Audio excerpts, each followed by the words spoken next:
Hi, Hi I'm Amira everyone. Saleh. I'm Amira Saleh with the Long COVID Association, and we have straight from the North Pole, after going around the world several times to help people all over the planet, we've got Dr. Groysman. It's a holiday miracle, but I snagged him with Santa's help. I asked him if he could stop by and visit with us all. So welcome, Dr. Groysman, and thank you for being here. Thanks, Amira.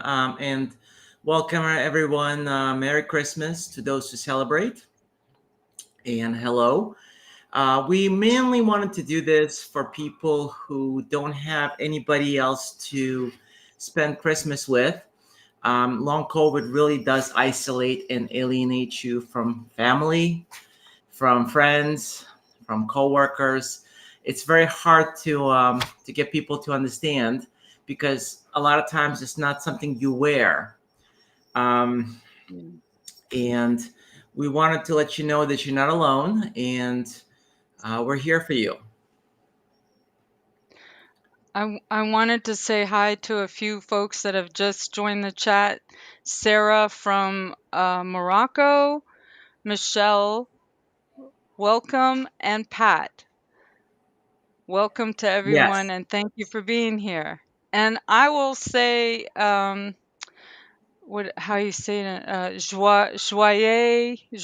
God, I can't even speak French very well, but it's Joyeux Noël, I think. Well, I could I'll say try. Snovam Gordam. Okay, Snovam Gordam is really the Russian greeting for gotcha. New Year slash Christmas. Back when I was in the Ukraine and under USSR, you really weren't able to um, practice any religious activities, including holidays. So it kind of became a New Year's celebration. Gotcha. And I know Feliz Navidad. Yes. I learned that one. And that's it for my Merry Christmas. I should know it in Polish. I knew it when I was very, very little. My mother took me to Poland to visit my grandparents there when I was very little. And when I came back to the United States, I only spoke Polish and I had to relearn English. So, um, to everyone around the world, we wish you very Merry Christmas and Happy Holidays. Happy holidays, Happy New And Year.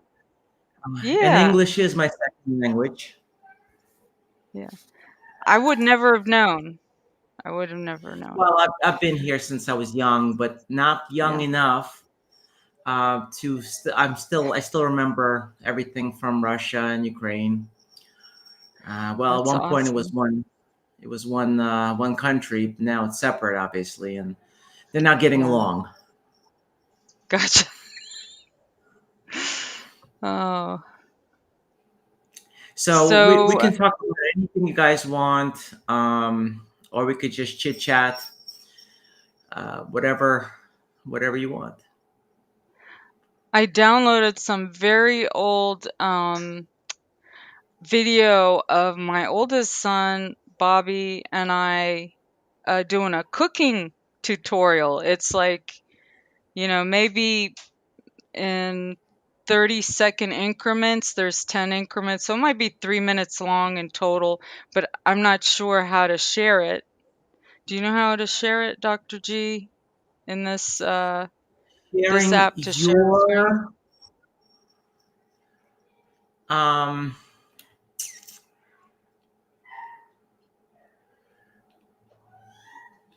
I would I would kind of need the video in order to share it, I think, from my end, or you could try Oh, from your end. okay.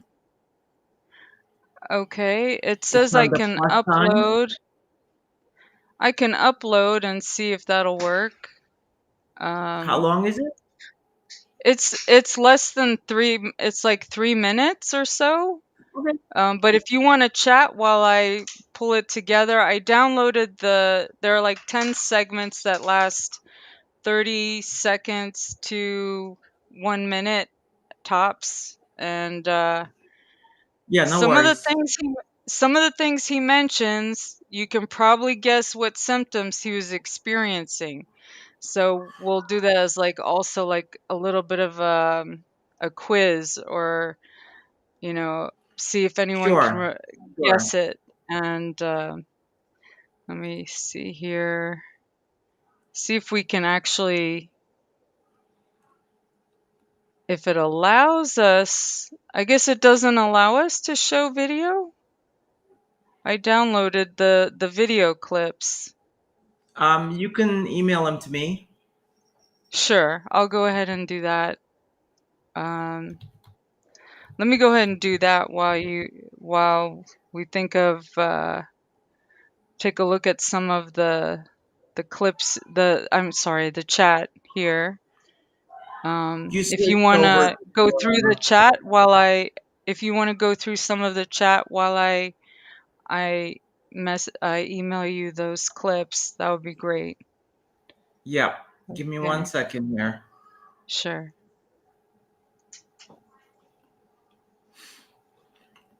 I'm trying to get back to the chat here. There we go. So it's not giving me, unfortunately, it's not giving me the names of of the people from Facebook, but everybody else. So I'm not sure who is interested in the SGB. Is there something specific that you want to know about it?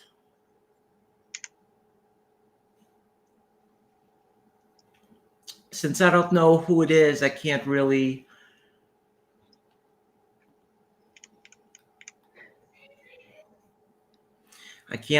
address it to a specific person.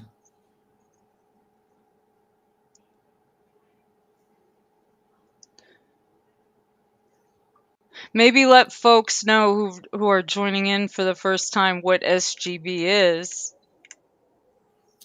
Sure, it's a stellate Yeah. ganglion block. It is a sympathetic block that's specific to the neck, head, and upper thoracic or upper chest area.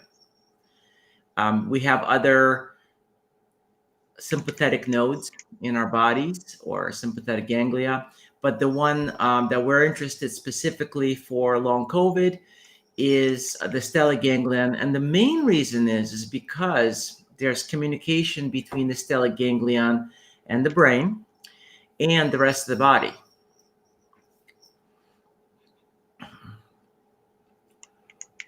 It's so interesting that everybody else's name is coming up except for Facebook. Yeah, I don't know why they It do works. that. Yeah, it seems to work. It seems to work for the other groups, but not Facebook. Just so weird. And there doesn't seem to be a way to enable that. I think what we'll What have can to I do tell is you? let folks know to say, hi, and then say their first name maybe, or, their handle, how they want to be Yeah, that would be addressed. great. Yeah, so anybody coming from Facebook, for some reason, um, your names are not coming through, but everybody else, all the other groups are. So what's particularly interesting about the stellate ganglion block is it's finding new uses every day, every month, every year.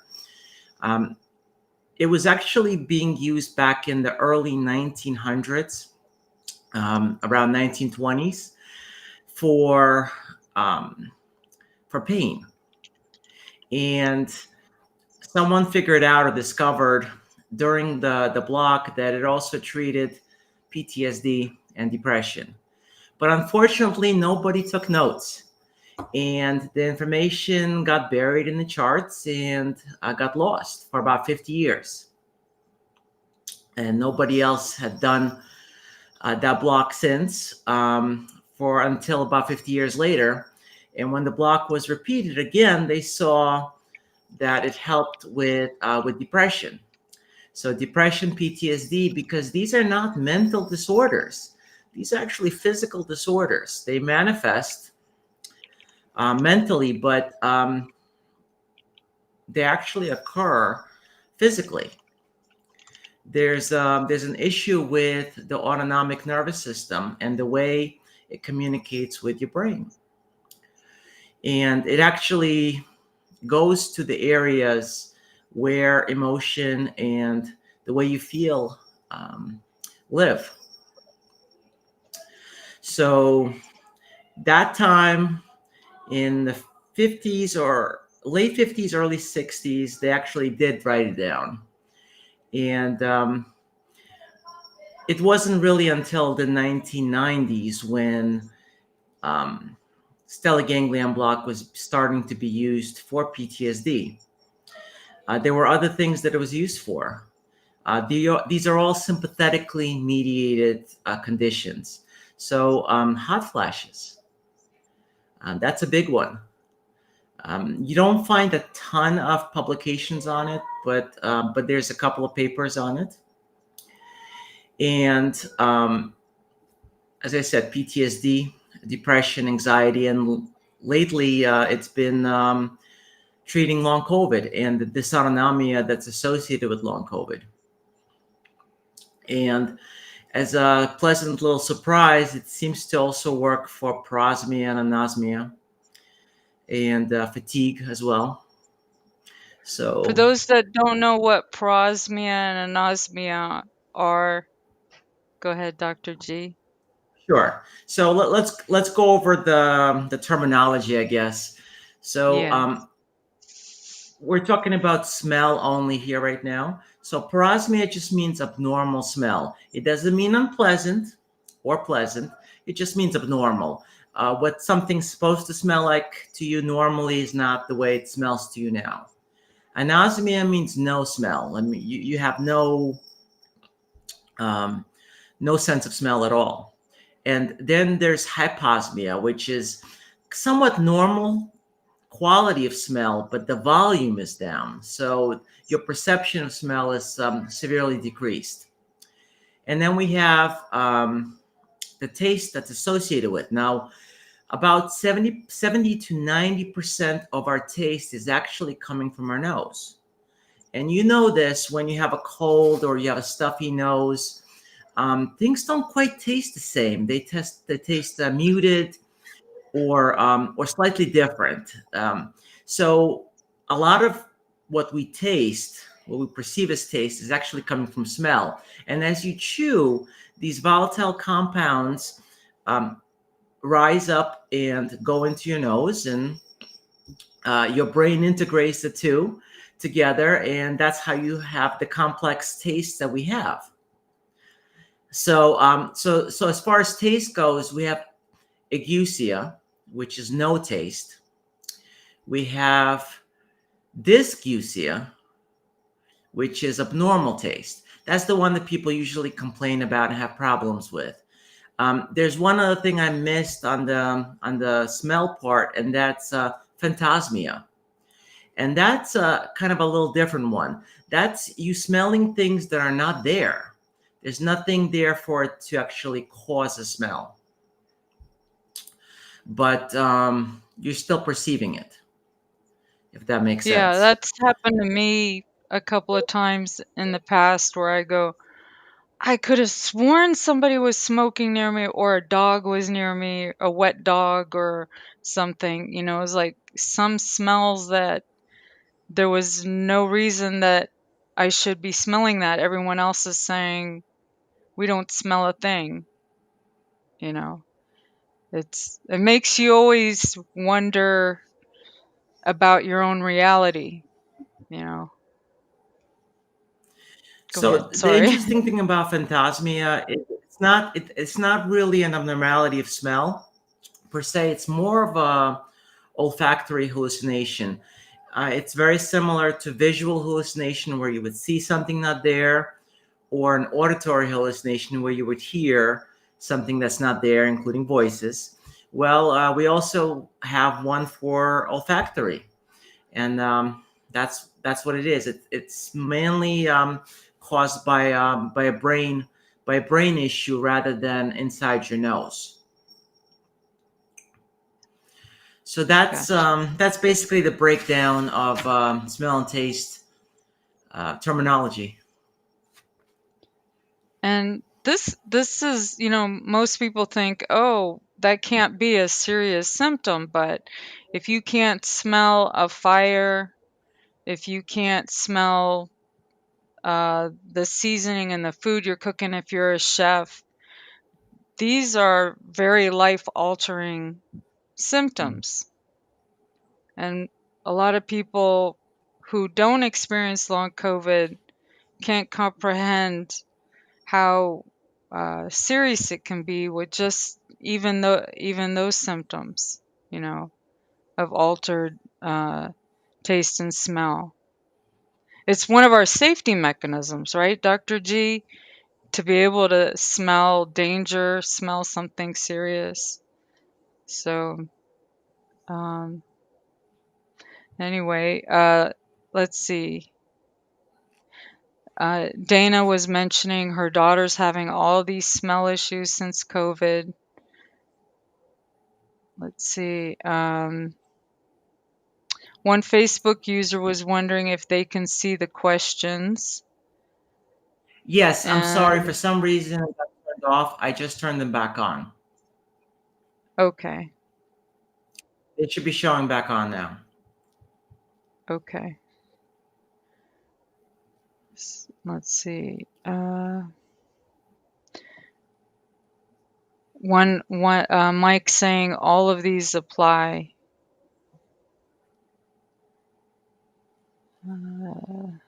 Sure, and sometimes all of them can apply, but usually one is the prominent one.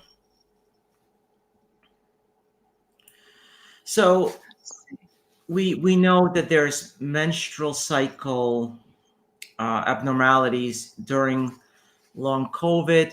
It may be hormonal, that is, the hormone levels are changing in such a way as to alter the menstrual cycle. There's been even um, documented cases of early onset menopause.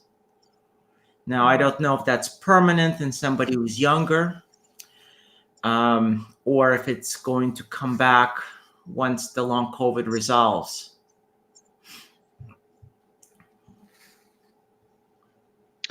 One Facebook member has asked, has SGB been found beneficial for stomach issues in any way? Right. So there's several different reasons for gastrointestinal issues during long COVID. One is going to be dysautonomia, and that definitely will be helped with the stellate ganglion block. The vagus nerve, which is part of the parasympathetic nervous system, is largely responsible for pretty much the entire operation of the gut. The second reason is that COVID initially can disrupt the microbiome, that is, the populations and which ones are active. And that also can cause problems with the gut. And of course, it's unclear if the stellate ganglion block can alter the microbiome, but we do know that some things that can. For instance, selective serotonin reuptake inhibitors have been shown to improve serotonin production in the gut. They can help some of the microbiome and the way it functions. Metformin is another used to manage anemia, which is high in diabetics. It can be repurposed, for instance, to help with beneficial species thrive in your gut over ones that you don't want to. So there's a couple of different ways um, to handle the gut, and of course probiotics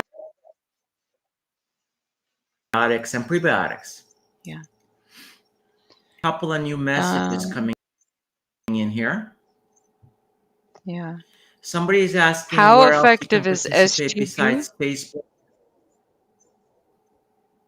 LinkedIn is another It platform,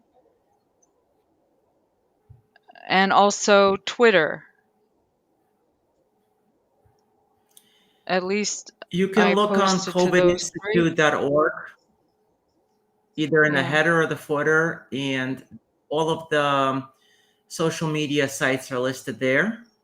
And you can also watch it on a couple of things that Amira had uploaded as well.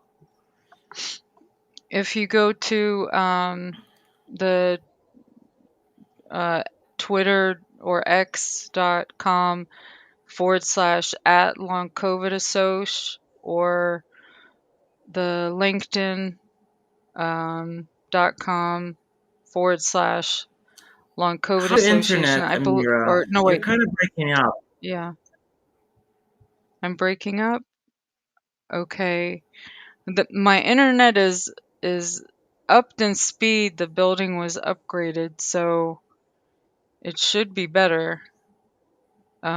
Yeah, you're coming in as bits and pieces. I don't think anybody can understand what you're saying. Okay, let's see. What can I do? I can.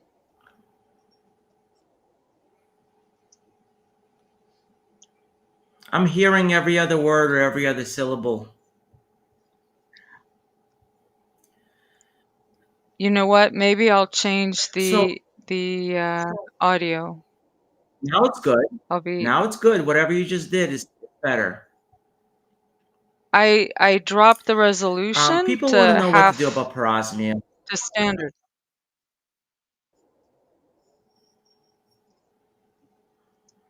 You're back to choppy again. Well, anyway, people want I to didn't. I know didn't. I didn't. what to Okay. do about. Can you hear me? Yeah, I can hear you. I can hear you. I'll mute myself when you're speaking, so hopefully that'll make it better. Because a lot of people are saying not breaking up for me. Others Okay. are saying it's in bits and pieces. I asked them to close Okay. the door. So is it any Well, let me better? know when I can.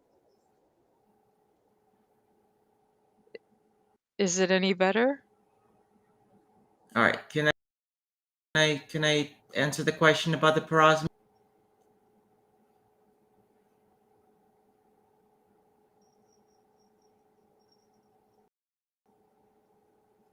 Yes, please go ahead, doctor.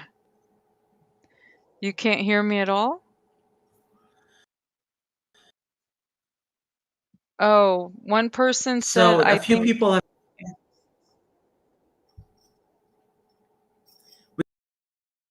We can't both talk at the same time, though.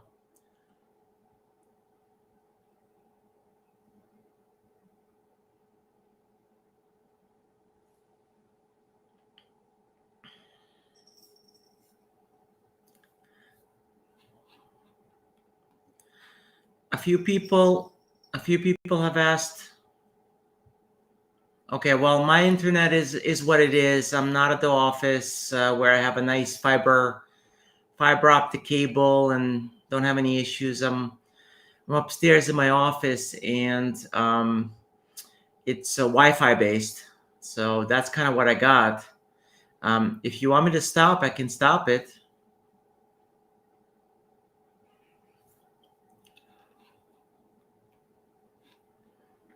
Okay, so I'm trying to answer the question that's been posed a few times here about parosmia.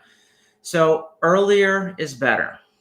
Okay, the longer you let the parosmia or anosmia go on, the more difficult it becomes to. Okay, I don't know. Everybody keeps saying I keep breaking up. Do you want me to stop the stream? Because I can't really.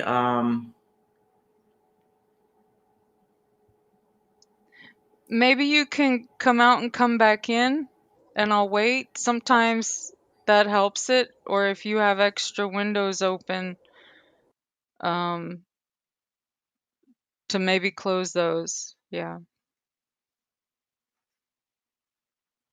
This is a new technology for us. We wanted to get a technology that gave more access to folks to information. And there is a little bit of a learning curve. Thank you guys for letting us know how it sounds.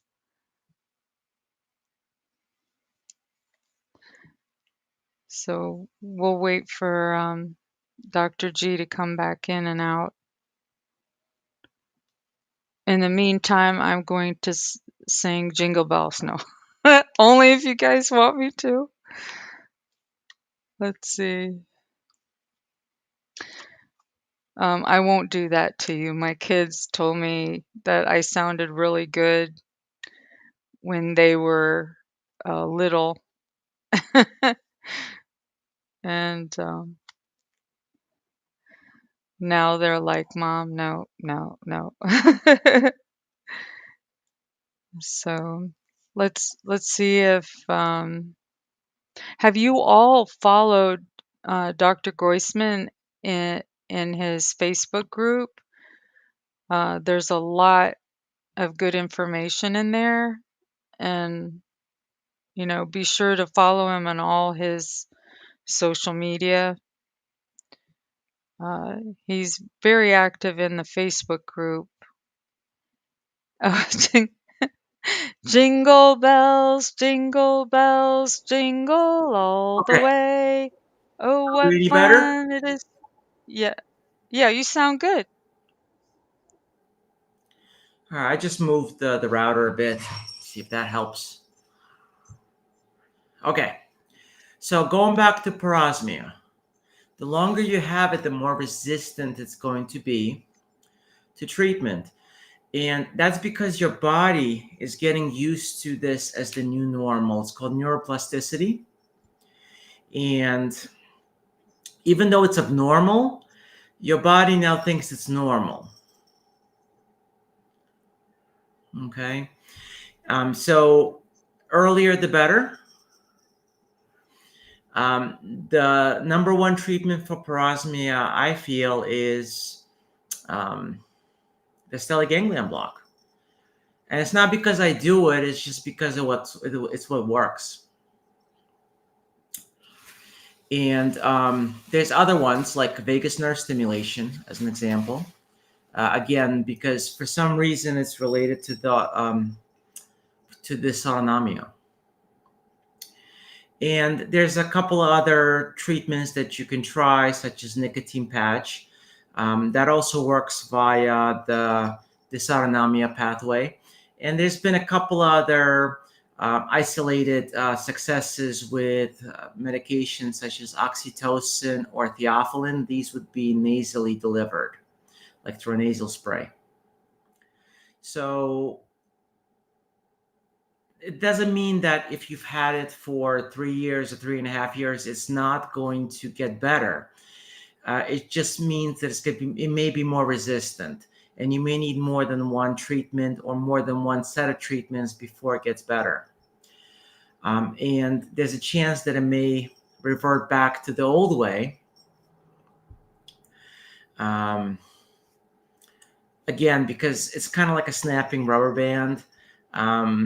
You've stretched it to a new tension, and that's where your body wants to keep it, because bodies like homeostasis or equilibrium, and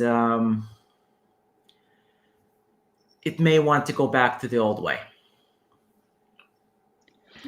In one of our earlier classes with you or meetings with you, you mentioned once you do get a stellate ganglion block, sometimes it's helpful to continue on with the vagus nerve stimulation for quite some time to keep that rubber band or that door open, or you can describe it better than I can. I You kind of use a mentioned door analogy. It's self-closing door, and it's locked and it's stuck. And once you get the door open, finally, it still wants to close back up. So one way to reteach your body the new dynamic, even though it was the old dynamic to begin with, but is vagus nerve stimulation, and parasympathetic tone helps your body heal in general. Okay. And for folks, if you didn't know already, you can on Dr. Groysman's website, covidinstitute.org, he has some information about um, MacGyvering a TENS unit, and I like the word MacGyvering. MacGyver. You can go ahead and use that along with the ear clips, and uh, uh, you can learn about the settings and step by step how to set it up. And of course, just got to remind folks, none of this is to replace medical care. These are we're doing this for educational purposes, and Nothing I say here is actual medical advice. Now, you right, can become a patient of mine if you like, and then I can actually give you a personalized recommendations or even prescriptions. right, But on here, it's for education purposes only. yeah. And we wanted to spend time with you all during the holiday because this is our community too. So Well, um, we have a ton of questions, so I don't know where you yeah, want to let's start. keep going. Um, let's see. One question: is there a way to see if the vagus nerve is in fact dysregulated? I've seen people suffer immensely, losing so much weight, and it's entirely sad, even to do the SGB. What about the spike? All right, so there's several ways you can tell if the vagus nerve is dysregulated, but in a way, you're looking at the autonomic nervous system as a whole for the most part. Now, you can separate the elements out into parasympathetic and sympathetic, but there's only indirect ways to measure and find out what your autonomic nervous system is doing. Now, the easiest you can do at home is heart rate variability monitoring, HRV. Now, this has been used for several years by athletes, by really um, serious athletes that want to know how the exercise is affecting their healing. So, the recovery part is through the autonomic nervous system. So, they use the HRV to know when they can get onto the next plan. But we have repurposed the HRV to basically tell us what our state is of the autonomic nervous system. The short of it is there's several different parameters, which I don't want to get into because I don't want to confuse anybody. But in general, the lower the number on the heart rate variability, and let me tell you what heart rate variability is. It is not heart rate. It is the beat to beat difference between each beat of the heart. So this usually ends up being in milliseconds. That's 1/1000th of a second. Okay. And this is a normal variation that you can see on EKGs and even I guess using a pulse, but it's better to look at the EKG.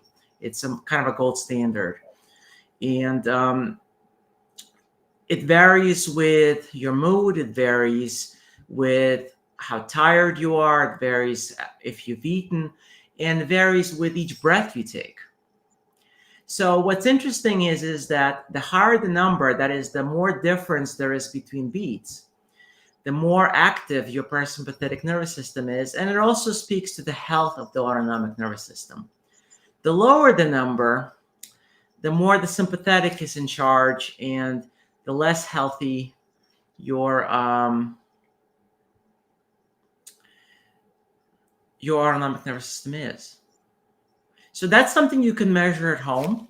You can do this with a phone and something like a polar band, or there's a couple other bands. The gold standard in the HRV community is the Polar H10 band that you just wear around your chest, but you could use the H9. There's a couple other ones that you can use.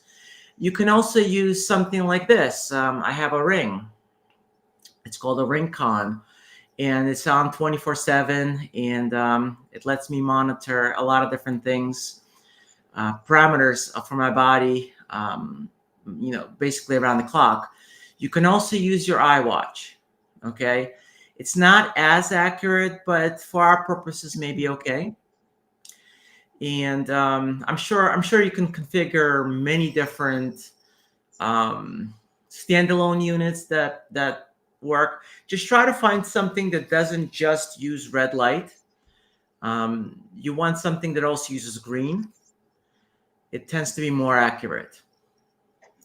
Okay, there's a lot of units that only use red or infrared, and those have been shown not to be as accurate because we're trying to measure something a thousandth of a second difference, and you really need this to be right, because if you can't measure that part, then the rest of the calculations will be wrong. It is calculated, and what we're not looking for one number, okay? One number doesn't mean anything. We're looking for a trend. You want to see how it is over the next week or two.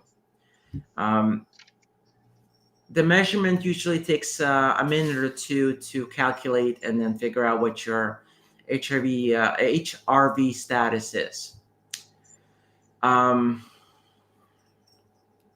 There's other tests you can use for autonomic nervous system. There's a QSART test, which basically sends a little electrical charge into your feet or your hands and measures how much sweat is produced. There's also a way to do this chemically using a chemical sheet. And basically, sweating is part of your autonomic nervous system. There's a few other ways, such as the tilt test, which you can technically do at home, but sometimes it doesn't go as planned.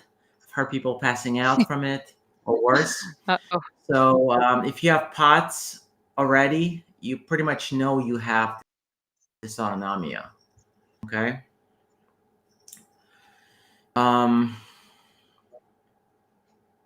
Let's see here. I went back to the beginning of the questions, and there was a question from Mike. Is there a histamine response known with long COVID? Not directly from long COVID, but there is an association with MCAS, or mast cell activation syndrome. Now, this is a relatively new syndrome.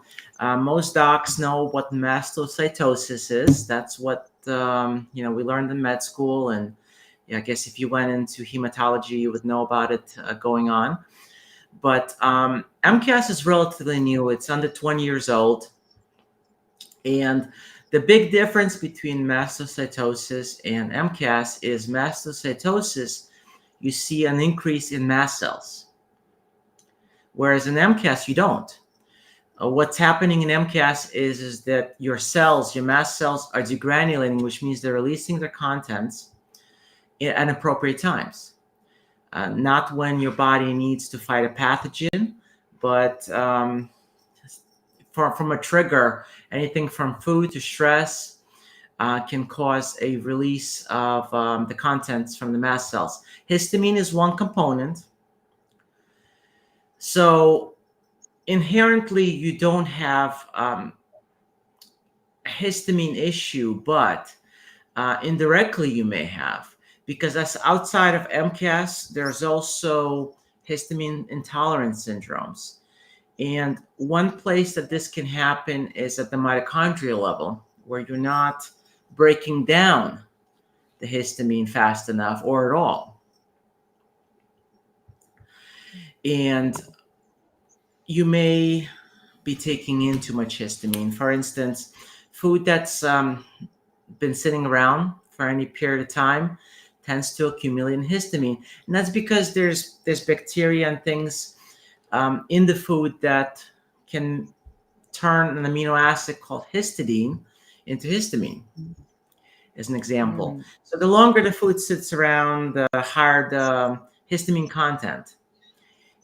Some foods have high histamine content to begin with, especially fermented products. So I guess to answer your question, no, it's not a direct link, long COVID to a histamine problem, but there are some associations based on what it does. okay.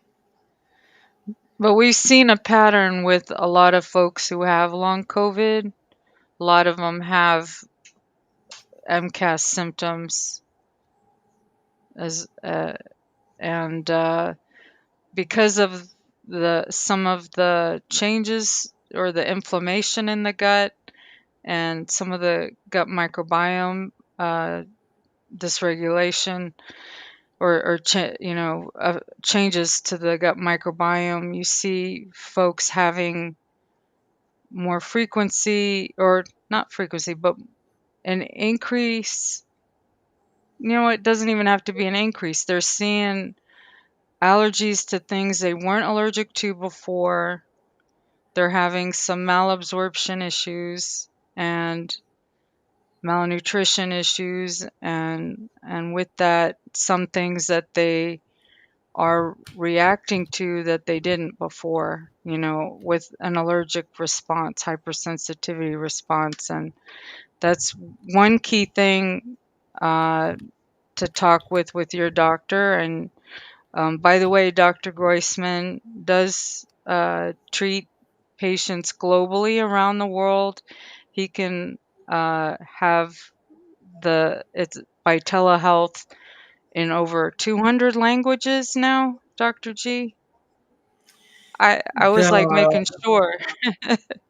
well, our telemedicine program uses a live translator. So there's actually a live person that speaks one of 240 languages or dialects, That's that's pretty impressive. and we'll do a Um, live translation. so I've seen folks in the chat mention that English is not their first language. So be It's rest not mine assured, either. Pardon? I said it's not Uh, mine either. yeah. So Dr. Groisman understands, and I understand, and we want to make sure a key thing that we have been advocating and working towards is equal access to information and ways to get with a doctor who understands long COVID. And Dr. Groisman has not only been um, an expert in he's dual board certified in anesthesia and interventional pain management. He's also been researching long COVID down to the molecular level, and is right along with us searching for answers, searching for solutions that we can do now. So you're, uh, I want to thank you this holiday season, and it has been great getting to know you and learning from you, doctor. And I'm so glad Thank you. that you exist and you're out there helping folks. So thank you. Had to put that in, Um, so let's see. Let's get uh, back here. And again, I appreciate y'all being patient with us. This is a new platform for me. We do have folks who really like your hat, Dr. Groisman. Yes, I've seen that. Thank I, you. I feel underdressed, seriously. I I really wanted a Santa hat. Maybe next year. And maybe next year we'll have it simultaneously broadcast in multiple languages. That would be really cool. If you want to support Long COVID Association, we could essentially get folks to translate simultaneously. And let's see. Thank you, Dana. She likes the hat. All right. And Pat, thank you so much. Let's see. One Facebook user says, Dr. Groysman, you mentioned that you're going to open the treatment program. When are you going to announce it? Can you give some insight into what you're going to include in it? Thank you. Sure, it's basically going to be a 3-tier model that I'm going to be starting in January, and it's going to be more inclusive.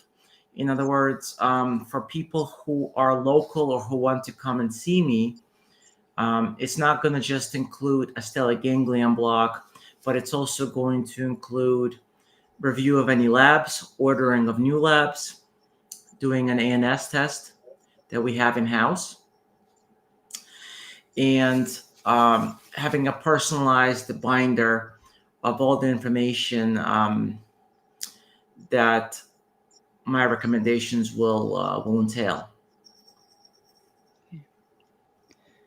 They'll have different levels of these depending on the tier.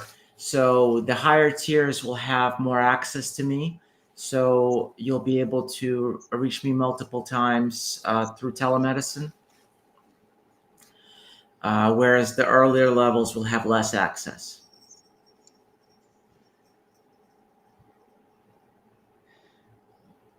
And let's see.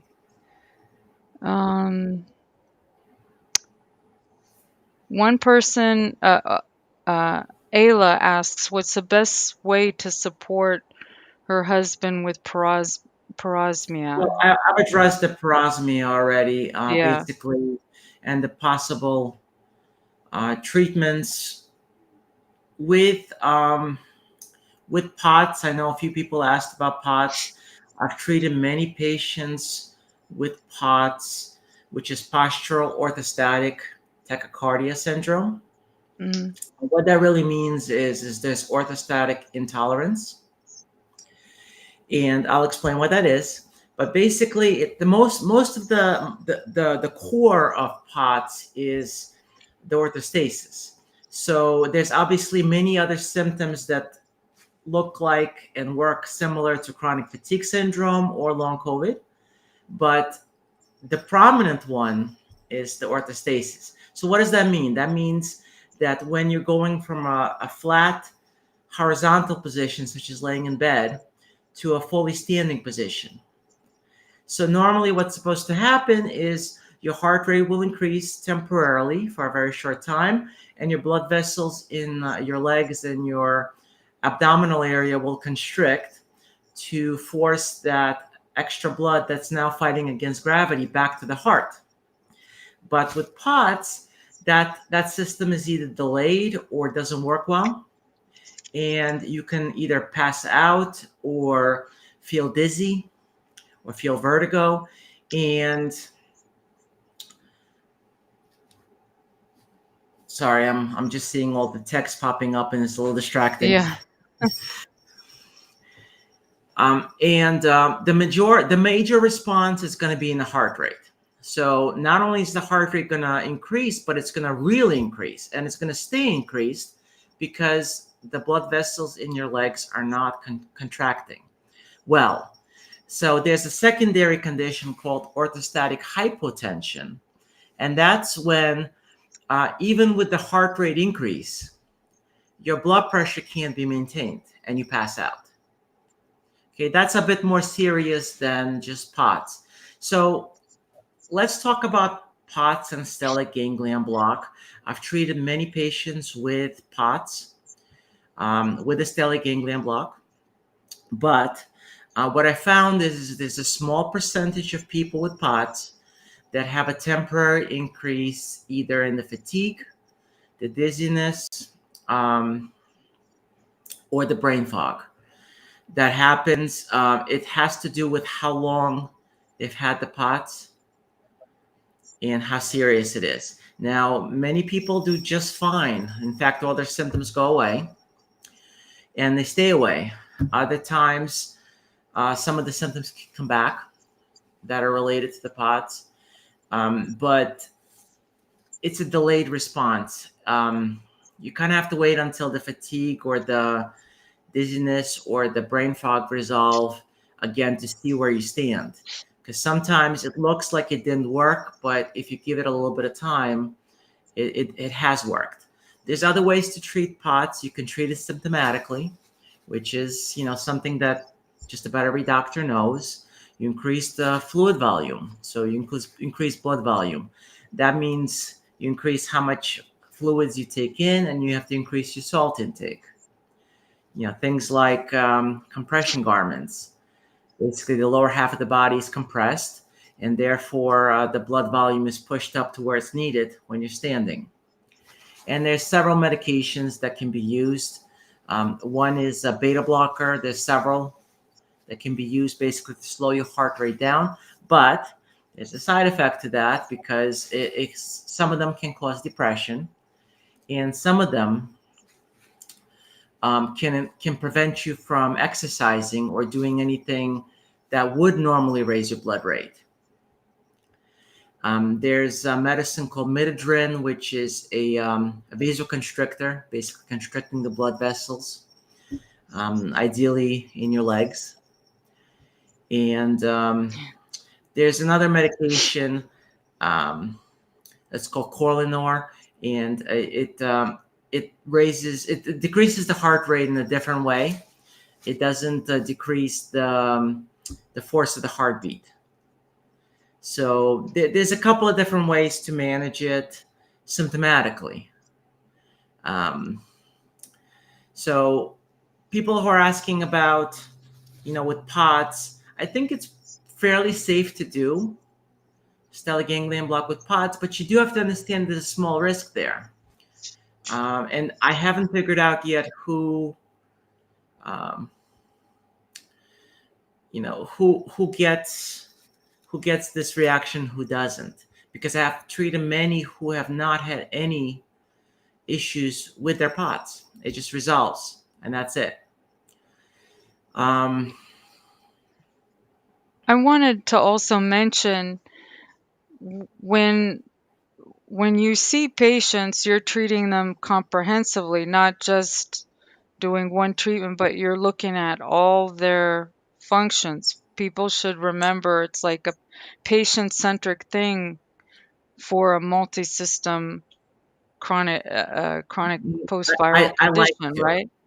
I like to, but some people really just fly in and fly out the same day or the next day, and there's just not sufficient time to really do more than the stellate ganglion block.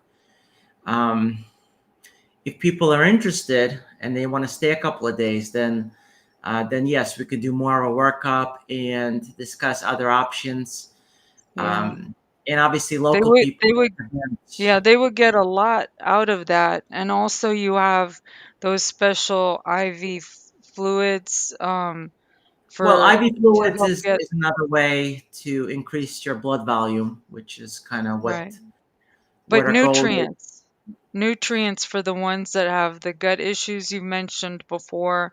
You have all different um features at your clinic. It's not just one thing. It's like a full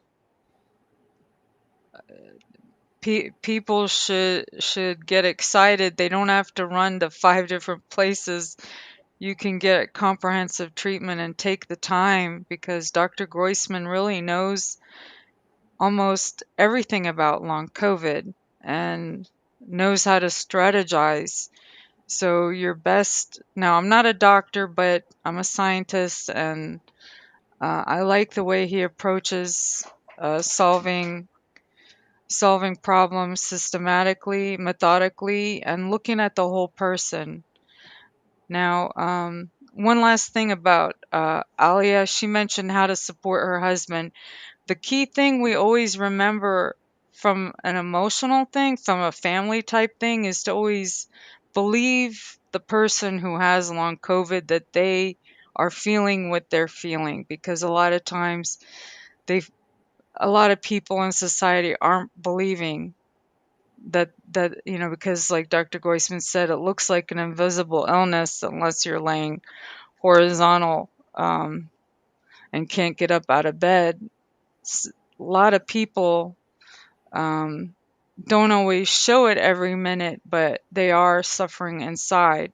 So just number one, believing your husband. Number two, asking, how can I help? What can I do? Those things help a lot, to a family member. But the believing part is like number Mhm. one, because when you aren't believed, it makes it for a very hard road for the person who's the patient. So that was it. Sorry. Didn't mean to interrupt you, Dr. Groysman. No, that's fine. I mean, acknowledging that the condition is real is very, very important, especially from family members and friends, because both Amir and I hear these stories day in and day out. People who are gaslighted by their own family. By Yeah. yeah, see, my entire family disowned me. This is just something we see, and it's horrible. It's bad enough you're getting gaslighted by the medical community, but now you're also losing your support system, which means Yeah. friends, family, loved ones. Even I've heard people getting divorced or people being left Yeah. because of this. And you're already scared. You're already dealing with what I call biological anxiety. I don't know the technical medical term for it, but it's an anxiety that does not is has no rational basis for it, but you feel it physically. Um, uh, uh, you're already scared to death. Am I going to wake up the next morning? And you want to know that your support system around you. I mean, it even makes my eyes water just flashing back to scary moments. You know, uh, you really want, like Dr. Groysman said, you really want your your support, your family, number one support system to believe you, and uh, and then you want your community to believe you and your leaders to believe you that this exists. It's a real condition. You want your doctors to believe you and believe you the first time you say it. You know, um, you shouldn't have to keep coming back and back and back. You know. Anyway, that's So a lot of people are worried about what I said, I guess, about the worsening, the small percent chance of people with POTS, a small percent of people with POTS have worsening of their symptoms temporarily. Yes, it is temporary. It could be a couple of days, it could be a couple of weeks, but in general, you will kind of go back to your normal state. you want to remember the body, in my understanding, is always trying to repair itself and get back, hopefully, to homeostasis if you give it everything it needs and you work with your doctor to get back to homeostasis. So, Right, but the uh, longer you stay in the abnormal state, the longer your body accepts this as the takes, new normal, and that's yeah, very important to understand that yeah, you want to treat early or as early as you can. Specifically, things like anxiety and the parosmia and things like the brain fog and fatigue tend to respond even down the line, but parosmia and anxiety tend to remember the abnormal state. So people are asking about anxiety, crippling anxiety, a lot of anxiety. You can do this at home with the vagus nerve stimulation. And I know some people asked about, what vagus nerve stimulator I recommend. And right now, I tend to be repurposing a device that's not a vagus nerve stimulator, even though I have a dedicated vagus nerve stimulator. Feels about the same because I've tried them, I compared them. Um, I repurpose a TENS machine, which is meant for sore muscles and sore joints, for pain relief. So we're kind of repurposing a device meant for something else. And why did I decide on that specifically? Well, it's mainly because of cost. I mean, Yeah. a dedicated vagus nerve stimulator tends to cost between $500 and $700 on average, whereas a Maybe TENS I've device. heard it even more. I've heard it's even Yes, more. you can find one for 1,500. Um, the issue is that I want it to be affordable for people and still be able to get the benefit. So the Yeah. whole setup would be under $50. Now I prefer to stimulate at the ear because it's relatively safe. If you're stimulating it at the neck, where the vagus nerve runs along the carotid, you Yeah. could overstimulate potentially. And there's Yeah. also a carotid sinus there, which is kind of the main way that your body senses what's happening with your blood pressure and everything, and Uh, even your carbon dioxide levels. we wanna we wanna stay away from this area.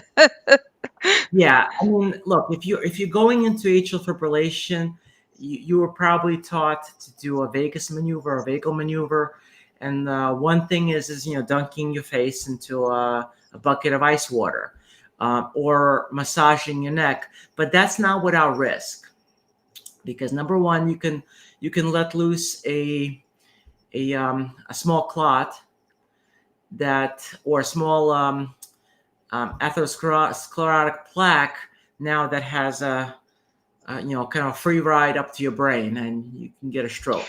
Okay, and Yeah. that's more of an issue, obviously, if you're older, but nevertheless, the risk is there. And the second thing is like I said, you can overstimulate the carotid sinus at the neck area, and you can get some interesting or weird complications or side effects.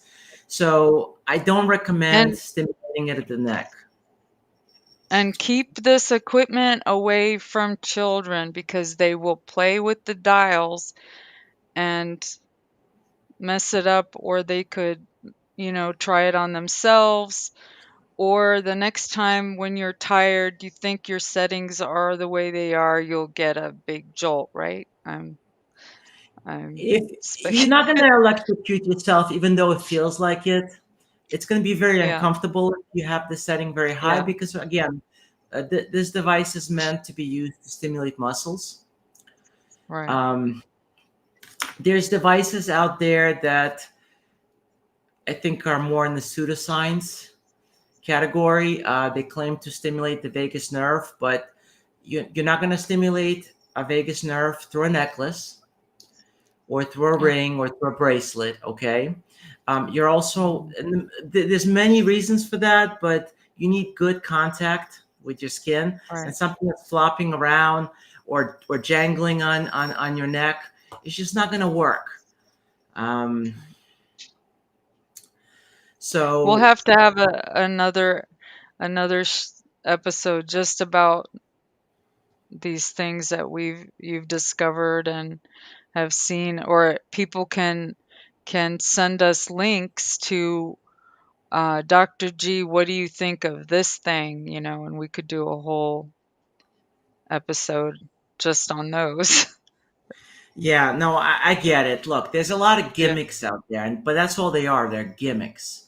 yeah, Just because they say they can do something doesn't mean they can actually do it. yeah. So that's kind of an important thing. There's a lot of entrepreneurs out there. Let me put it that way. Okay.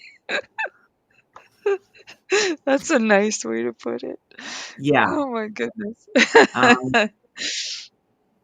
All right, so let's see. I had a few Vegas nerve companies approach me to see if I can sponsor their particular product. But Um, unless they I drop that price down to $50, There's no way you can do that, and the yeah. reason is because a vagus nerve stimulator is a medical device. That means Oh, gotcha. that it has to be approved through the FDA, Yeah, and that's an that's right. expensive process. Yeah, that's Versus where the TENS extra unit, costs. which is not a medical device, does not need to be approved through the FDA. Gotcha. Okay. Well, we're lucky that you shared with us the secret to use it. So as a possibility. So it's Yeah, uh, there's a lot of a different neat TENS technology. devices you can use as long as you're using a continuous mode, not a burst mode. Um, don't use any of the fancy modes. In other words, it's just Yeah. gonna be uncomfortable. It's meant for muscle rehabilitation, not for um, not for nerve Stimulating stimulation. a nerve. Yeah. We want to be gentle and slow with the nerve in general. Otherwise, it's not going to be comfortable, and you're not going to want to continue using it. So basically, any device where you can vary the pulse width and the frequency. Now, every device out there is going to be able to vary the intensity and how long it's on. But not every device lets you change the pulse width and the frequency. And that's what's important. There's ones called template TENS units where they have pictures of different body areas, and you press a button, and it's super easy, right? You press a button for your shoulder, you press a button for your back, for your neck, and it has a Yeah. program built into it. That's not what we want. We want something where you can change the parameters of the pulse. If you go to covidinstitute.org, you'll see an example. Dr. G has a little video on there, and we did a video tutorial that I'm I am so behind on work.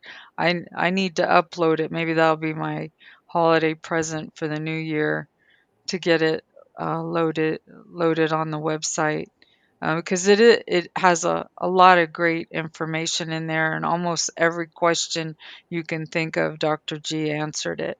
I also have 4 different videos on vagus nerve stimulation on the YouTube channel, COVID Mm. Institute.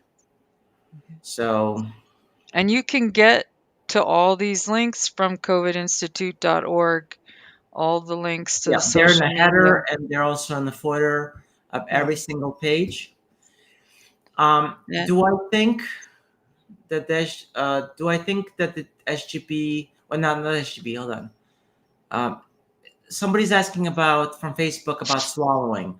So Yeah. the recurrent laryngeal nerve, which is part of the vagus nerve, controls your vocal cords. You have two, one on each side, which is one of the main reasons why we don't do a stellate ganglion block on both sides at the same time. It gets numbed. Small nerve is thin, and it doesn't need much local anesthetic to become numb. And just about everybody that I've taken care of and done the stellate ganglion block for will develop a bit of hoarseness. Now, this can manifest as a lump in the throat. It can manifest as loss of voice or hoarseness. Some people say that they have a little trouble swallowing, but the majority do not. Um, Again, this is temporary until the local anesthetic wears off, and then it'll go back to normal. Regarding the TENS machine damaging the vagus nerve, it's been actually used. TENS machines have been used in several different studies to test on the vagus nerve. But if it makes you feel more comfortable, you're more than welcome to purchase a dedicated vagus nerve machine. There's several around. Again, I would try to get something that works on the ear and not around the neck, or a necklace or a ring or a bracelet, something that actually makes good contact with your skin. You don't want to use it 24/7 anyway.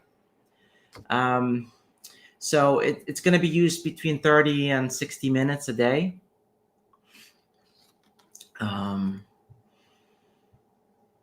it's going to be more expensive because you're paying for for the FDA approval.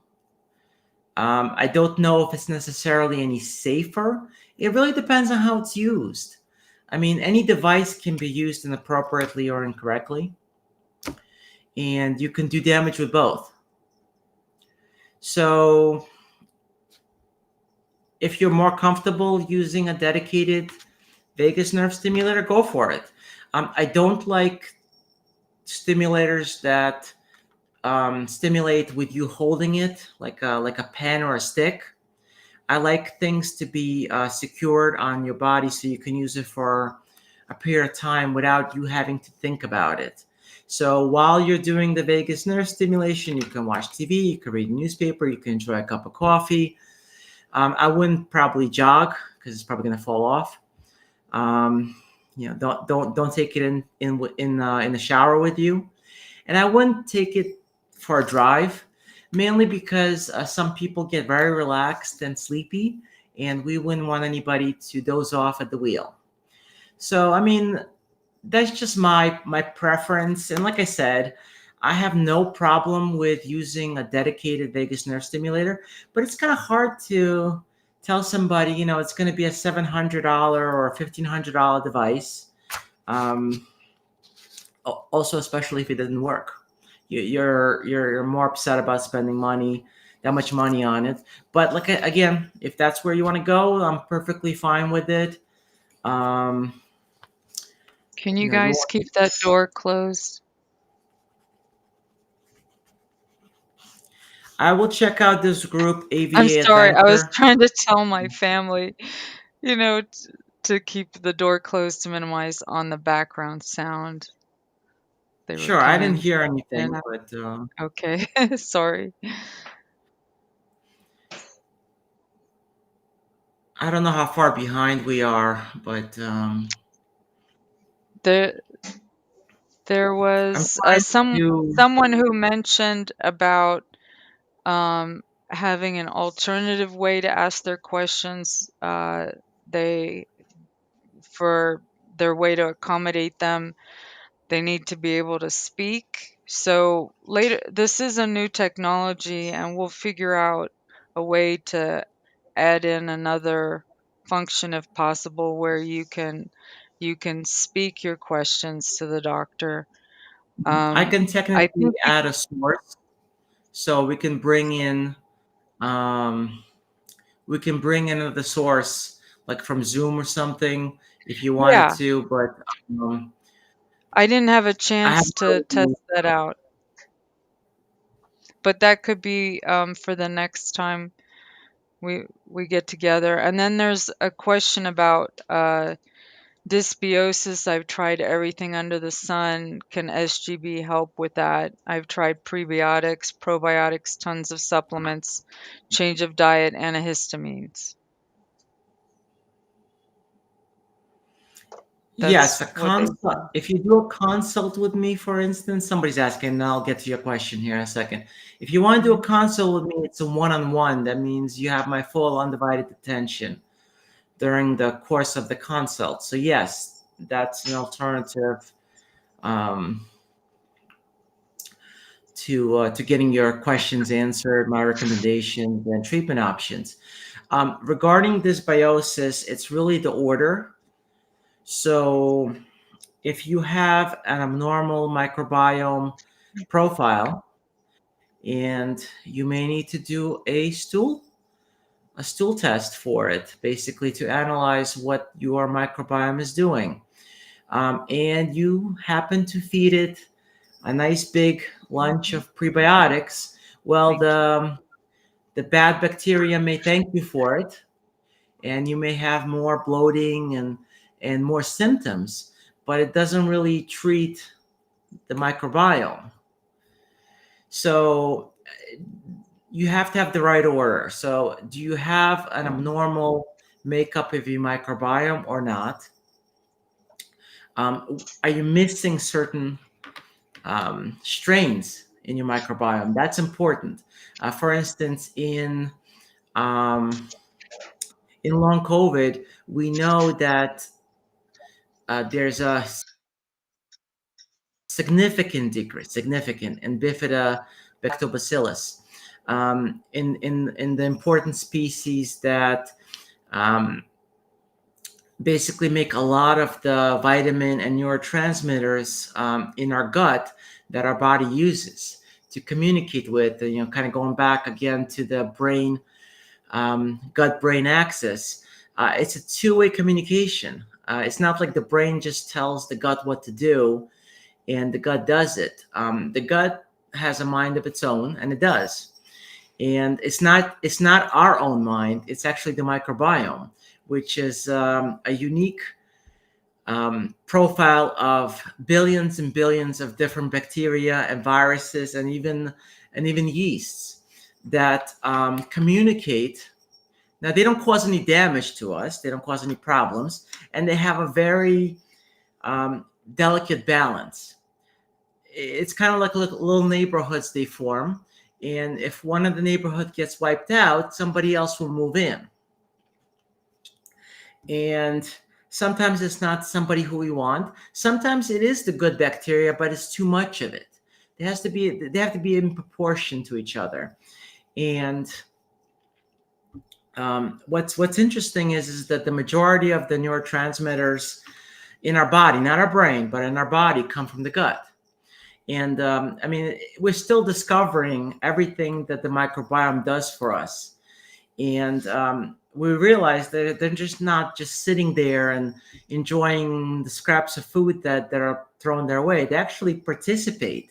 They're beneficial to us. They actually do something useful. And without the proper concoction that they create every day, we feel sick.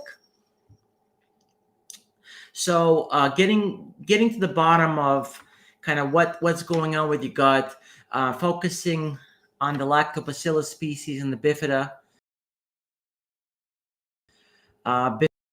bifidobacterium species. There's specific ones that you want. I have a few videos on. We don't know what your current situation. Microbiome is like a fingerprint, though. It's very different. We start out with it when we're born, and it grows over time. And it doesn't just include our gut.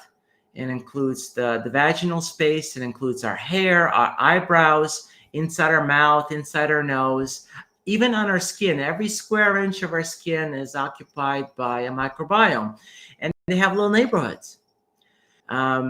And all of them contribute to the overall health of your body. Everybody's been focusing just on the gut, but the microbiome is actually everywhere. And There's we're even a completely lung colonized. microbiome. I was reading about lung microbiome, and that's really important, especially in COVID infections. Why some people feel a little better after they, normally bacteria are not susceptible, viruses are not susceptible to antibiotics, but some folks are feeling better after getting some antibiotic treatments. And we do know that SARS-CoV-2 infects bacteria. I'm finding it interesting and wondering how are they going to, check the microbiome of the lungs and Yeah, figure I'm out staying out of the lungs. what's For the going on. most part, I consider that pretty sterile outside of the upper Yeah, respiratory airway. So I leave the lung alone. Somebody asked, yeah.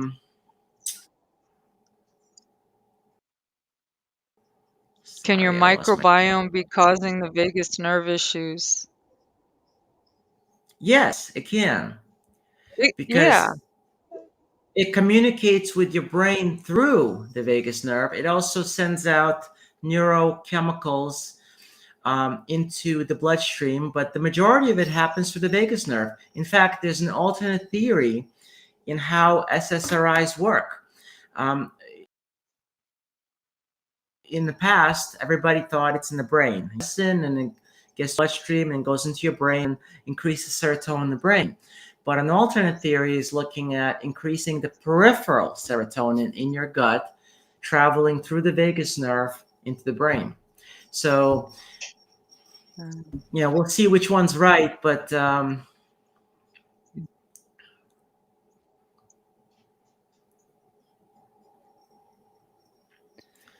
was another Let's question I wanted to see. answer. I'm trying to find it. But you're welcome to talk for a minute while I review the chat stream here.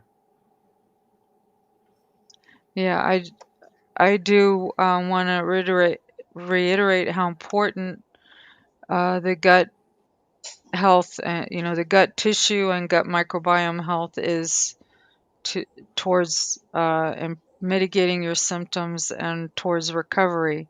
And it's not an overnight thing. It takes time to to rebuild these populations Ah, of bacteria, repair your gut tissue. Um, but it let me is answer the possible. question while I remember Sure, what the question was. This is from Facebook user, sure. and talking about having an ultrasound showing vagus nerve thickening and inflammation. I actually reported this finding early in 2020 and 2021. I've asked a few doctors, but I didn't really get too much interest in it. But what's interesting is because I was already doing stellate ganglion blocks for PTSD, it gave me something to compare against. And between 60 and 80% of all ultrasounds on the stellate ganglion that I've done for long COVID did have either a thickened or inflamed vagus nerve. For PTSD, did not.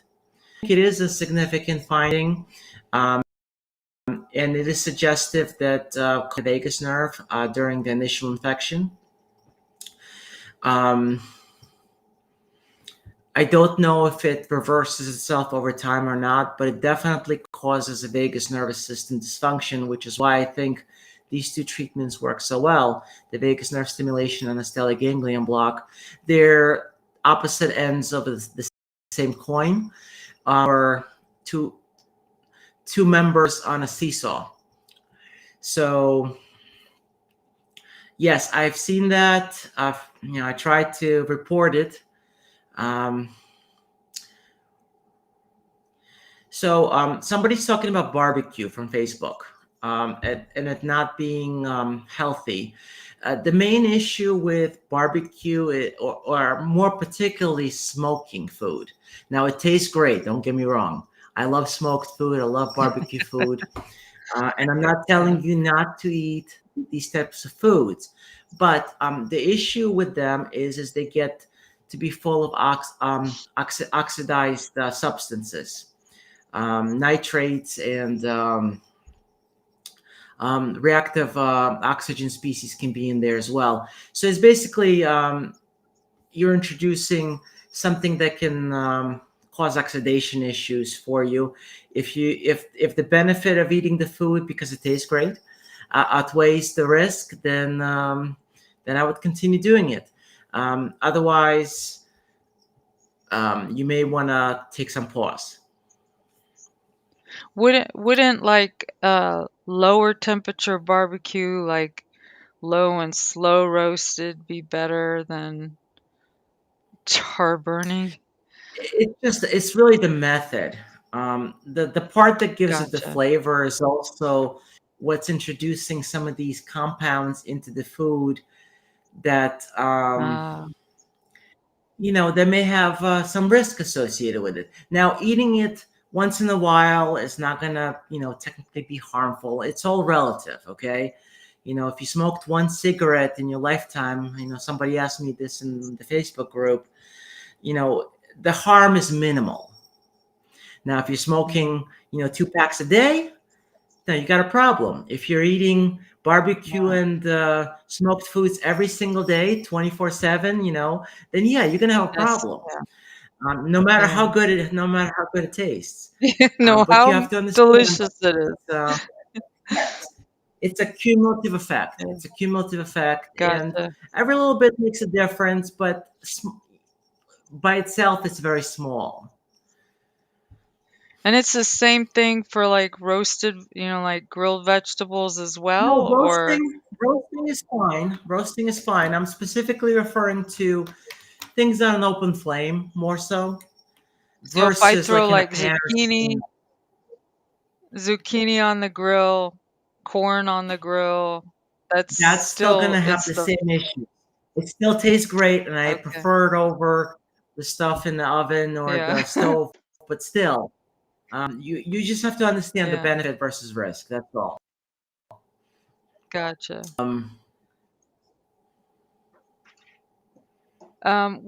One Facebook user says, "I'm flying to the US. I'll stay as long as needed. What should she or he plan for? What should they plan for? it Like really how depends long?" on the specific situation. What I recommend doing before flying down Uh-huh. is do a consult. Let me assess what's going on, and it may be something simple, and it'll only take a day or two, or it may take a week or two. It's just hard to know without knowing also the comorbidities. In other words, what other medical conditions there are. People with long COVID tend to have issues with virus reactivation, such as Epstein-Barr virus, EBV. Mhm. Um, some people have other herpes family viruses that get reactivated, like CMV. I know a lot of Shingles. people talk about Bartonella and Lyme. Yes, that's also a herpes virus. Uh, gotcha. But here I've seen talk about Bartonella, which is not a common bacteria, and Lyme disease caused by a spirochete. Mhm. Um, the testing for And those two is not always super reliable. should they you had mentioned once before about treating I I'm not sure if it was treating the Lyme first or some other condition first and then treating the long COVID. So first is Was it figuring out if you really have Lyme, okay? Because the whole thing about chronic Lyme or chronic Lyme disease is a bit controversial, and like I said, the testing is not always super reliable. So doing more than one type of test to see if you're really having an issue with it or not would be helpful. Now, Lyme is much easier to treat early on, but not everybody gets the rash and the fever and um, the bullseye that you tend to see with Lyme disease. So if you don't know you have it, how can you treat it, right? And it can stay dormant for 10 to 20 years and not show its head. Yeah, if you don't treat it, it just hides out in cells, and it's perfectly content there, and it's not replicating. It's not causing any disease, but you still have it. It's syphilis. Syphilis is also a spirochete um, based illness, and syphilis does this too. It can it can remain dormant for many years, and who knows why it reactivates, but it does. So if yes, if you can treat if the Lyme, immune treat system, Lyme. I'm sorry, if the immune system becomes dysregulated, just like microbiome changes, we're seeing a lot of more fungal cases on skin. Normally, people have fungi everywhere on their body, but then after they get COVID and long COVID, they've got more uh, fungal rashes or tinea or like jock Well, itch, all kind Lyme of disease different rashes. can attack a bunch of different organs, including it does tend to like the autonomic nervous system. So it does compromise your autonomic if you had or have. It can also attack joints, and your immune system is obviously also activated or altered if you have a chronic infection.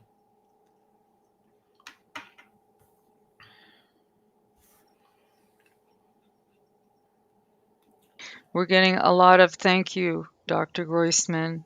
I really appreciate. Yes, I see. Um, You're welcome. yeah. Yeah. One question at the top said, if you get SGB, does it help the tinnitus, ringing in the ears? You know, the altered.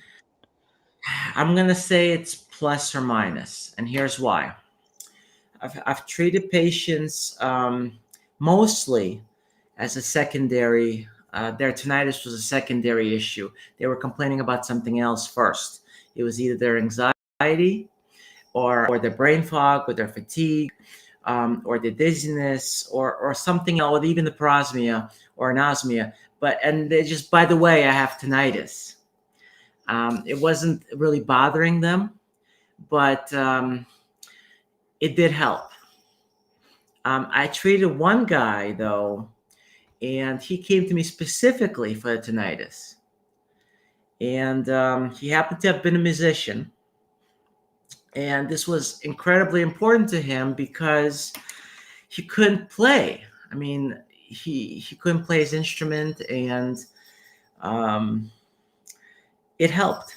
It removed it about 80%, and it was one sided, which was interesting. It was one sided, and we did the stellate ganglion block on that side, and it was gone. He was just amazed in recovery room. 5 minutes later, it was completely gone. Well, not completely. He still said it was slightly there, but he said it didn't really interfere with his career, which is what he did. So what I think is going on, and this hasn't been documented anywhere or studied anywhere, but this is my personal opinion, is I think this is part of the neuropathic symptom. Instead of feeling pain in your ear, and some people do, some people have severe ear pain, but I guess if it involves part of the middle or inner ear, probably more on the inner ear, it can disrupt some of the neurologic connections and cause tinnitus. Similar to how a neuropathy can cause pain down a nerve, or feelings of ants Mm. crawling or pins and needles in the ear, it manifests as tinnitus.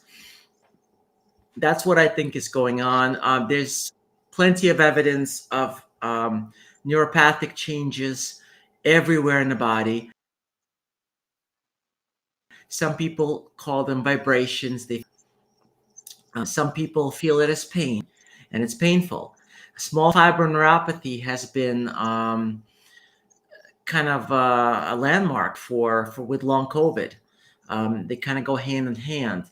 There's some damage to the endings of nerves, causing either pain or tingling or pins and needles, or feelings like ants crawling and things like that. Just abnormal sensations. Um, this is very common, for instance, in diabetics. Probably Yeah. number one reason for peripheral neuropathy, as we call it, but that's due to actual damage to the nerves. I'm not 100% sure if this is permanent damage, but you can test for the small fiber neuropathy. There's a non-invasive test, which is what I said, like a QSART test. But the definitive test is to do a small biopsy, a punch biopsy, and to have a pathologist look at the nerve endings and see if there's damage or destruction of the nerve endings. That's really a definitive test. There's other suggestive tests, but if you want to know what the gold standard is, that's what it is. Um, Lisa asks, can I be treated by you virtually? but I have to find a doctor willing to work with you in regards to testing. Can you send me requisitions for blood, etc.? If I can't find a doctor to help me, can you, in the US, right? You We, can order blood tests in the US or, if it's in the US, most likely, I'm going to say most likely, I'm not going to say definitely. We have had yeah, pretty good success with LabCorp and Quest requesting out of state labs.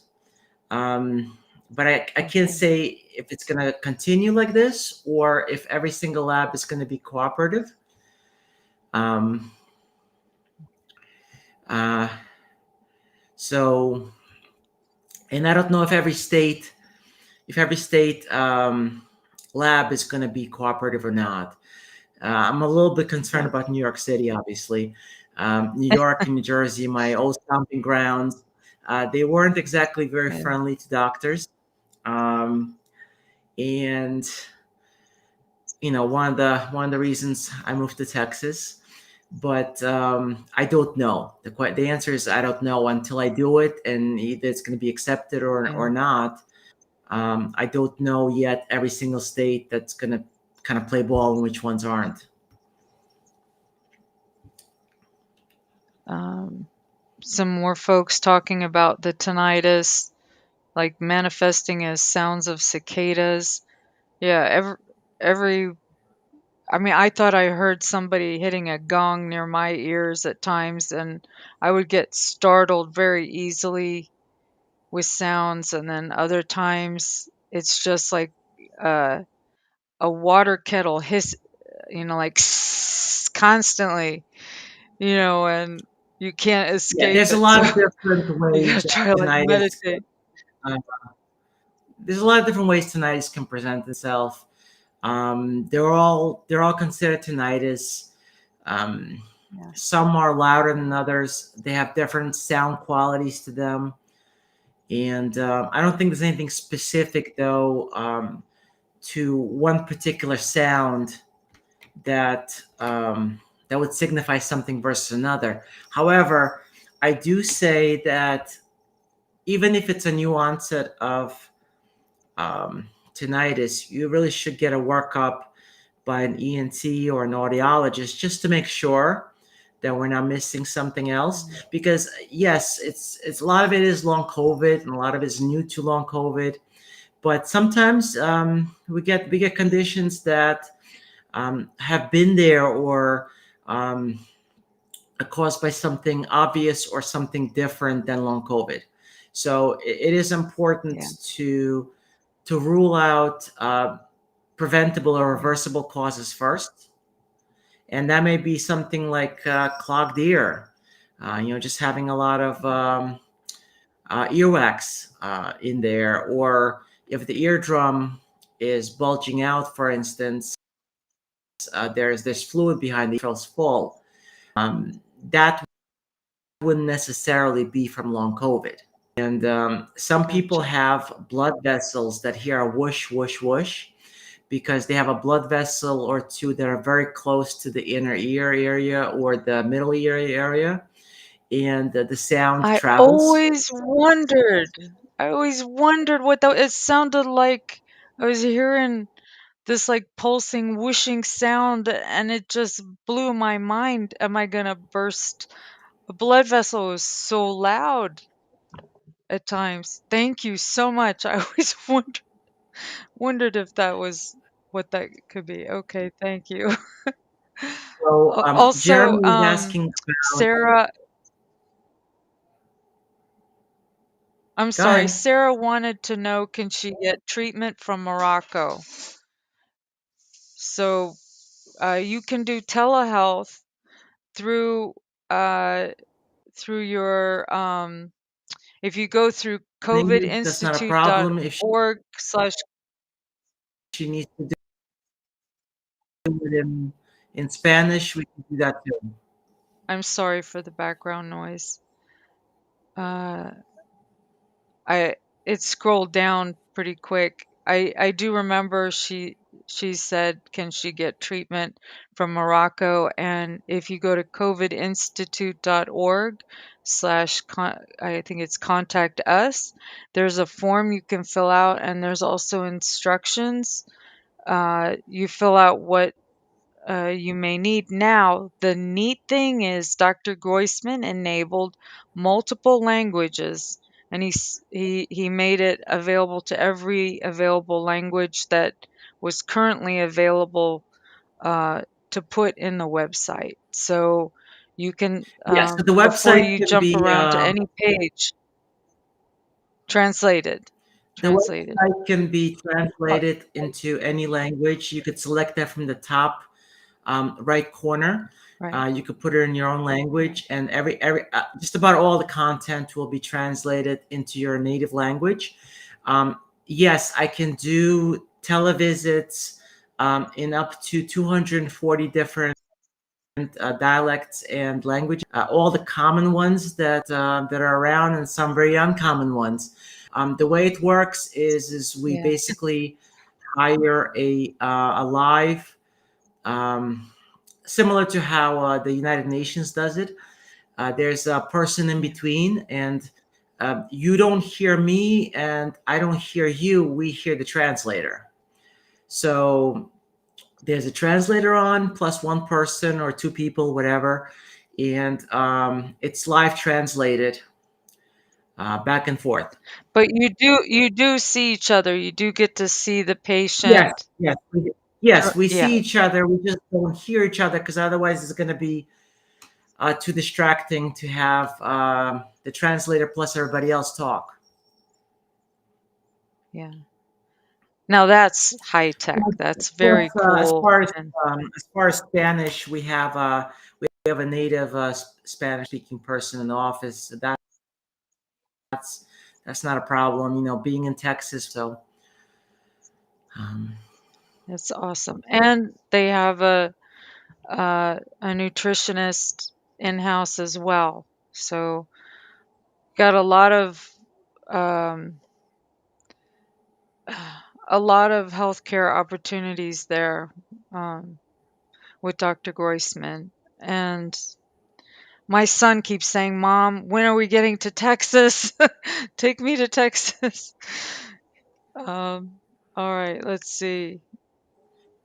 I can review Uh, any labs done elsewhere, but oftentimes they're missing certain things. But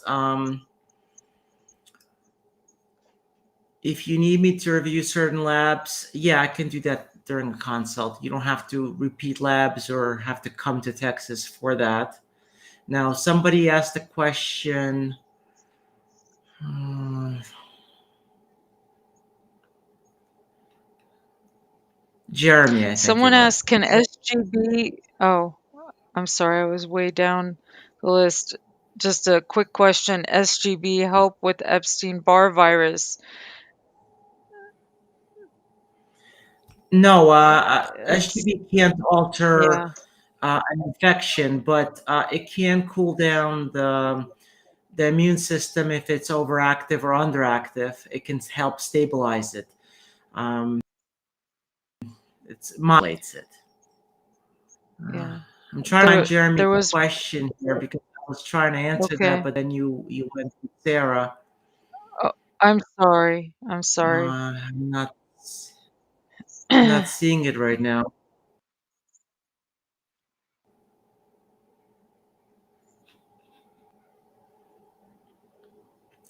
All right, well, it left the screen and I Uh, don't remember what the question was and I can't find it. I'm back on all the way to the far right to make sure we didn't miss anybody. Um,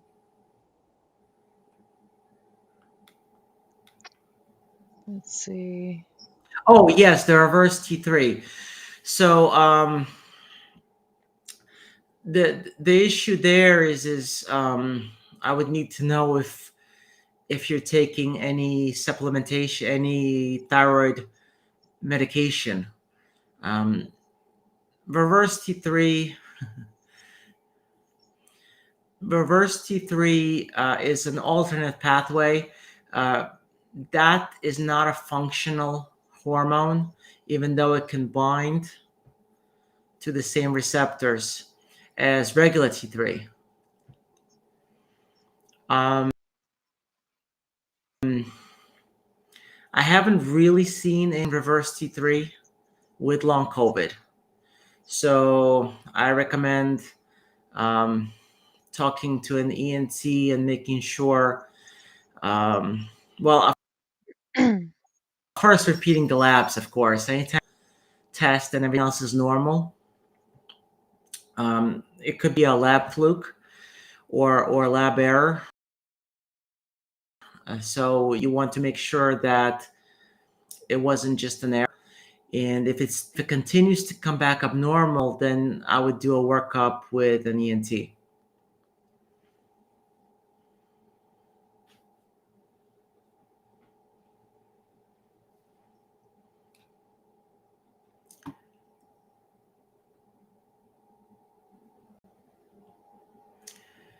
So stellate ganglion block doesn't directly affect um, the microbiome, for instance, but it can indirectly affect it by working through the vagus nerve.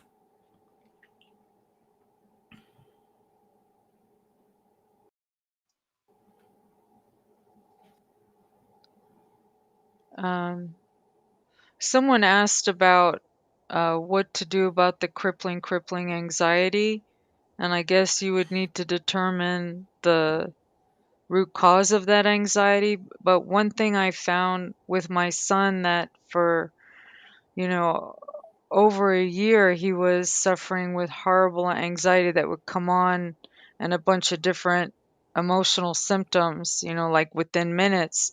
And he said, Mom, none of my go-to methods were working for him that he knew of coping. And he said, This is something different. This is like biological or something different, Mom. And it wasn't until we got a continuous glucose monitor trial.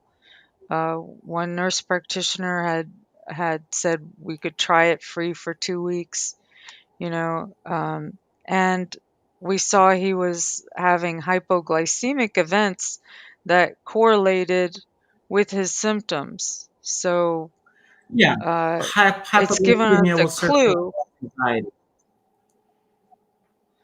Yeah. And sure enough, I asked her, could I try one? And one night in the middle of the night, like around 3 a.m., my family comes running in the room. Mom, wake up.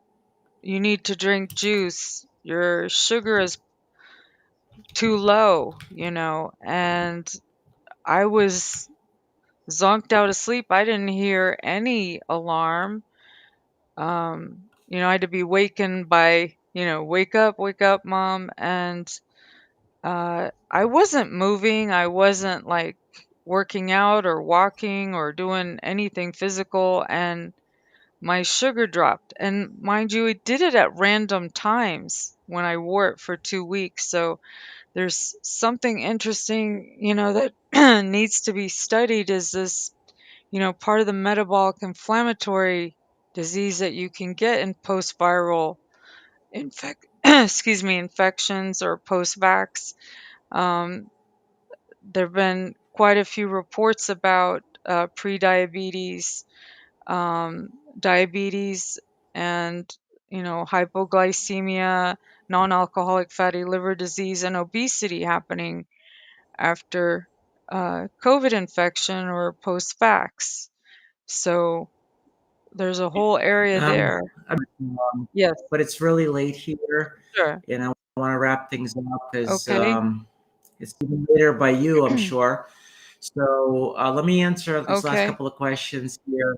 Um, Sure, sure. Regarding anxiety, a lot Do of you it I take do care of think kids? is.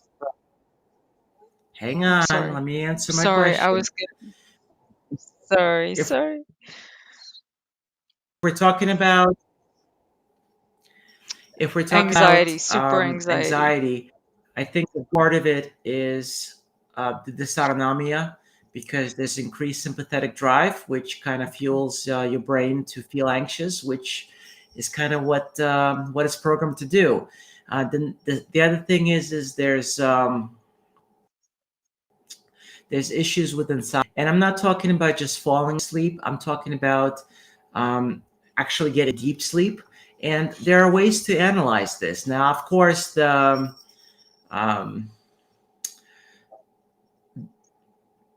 the gold standard would be an EEG, like in a sleep lab. If you really want to know what your brain is doing during sleep. But there's obviously many different programs and devices that kind of gleam what stage of sleep you're in based on what you're doing. If you're moving around, chances Ah. are, I heard somebody. Oh, I was like, "Oh, that makes sense." Sorry. Anyway, there's algorithms that devices can glean what stage of sleep you're in. But what we're really after is deep sleep. I have a video on this, why deep sleep is important. That's when our parasympathetic nervous system does the majority of its work. Your heart rate slows down, your blood pressure goes down, your respiratory rate goes down, and your body basically focuses on fixing things that are wrong, repairing cells, repairing tissue. If you don't spend enough time in deep sleep, you don't heal. And if you don't heal, you don't feel well. Also, in deep sleep is kind of where your brain truly rests. Now, in REM sleep, your brain processes information, but it's almost like being awake. If you look in the EEG, you tell the difference between being awake and being in REM sleep. It's the same type of activity. What we need, though, is deep sleep. Not light sleep, not awake sleep, not REM sleep, although we do need REM, but for a different reason. We need deep sleep. That's where your parasympathetic does its work. And if you're not sleeping well, or if you're not going to sleep, even though you're spending time being unconscious, you're going to feel anxious. Obviously, things like depression, anxiety, and PTSD are all associated with long COVID. Not as a result of having long COVID, but not because you're feeling sad about it, but it's a manifestation of long COVID. Um, Heart racing while you're staying still is it could be a manifestation of POTS, but it's often just from the dysautonomia itself.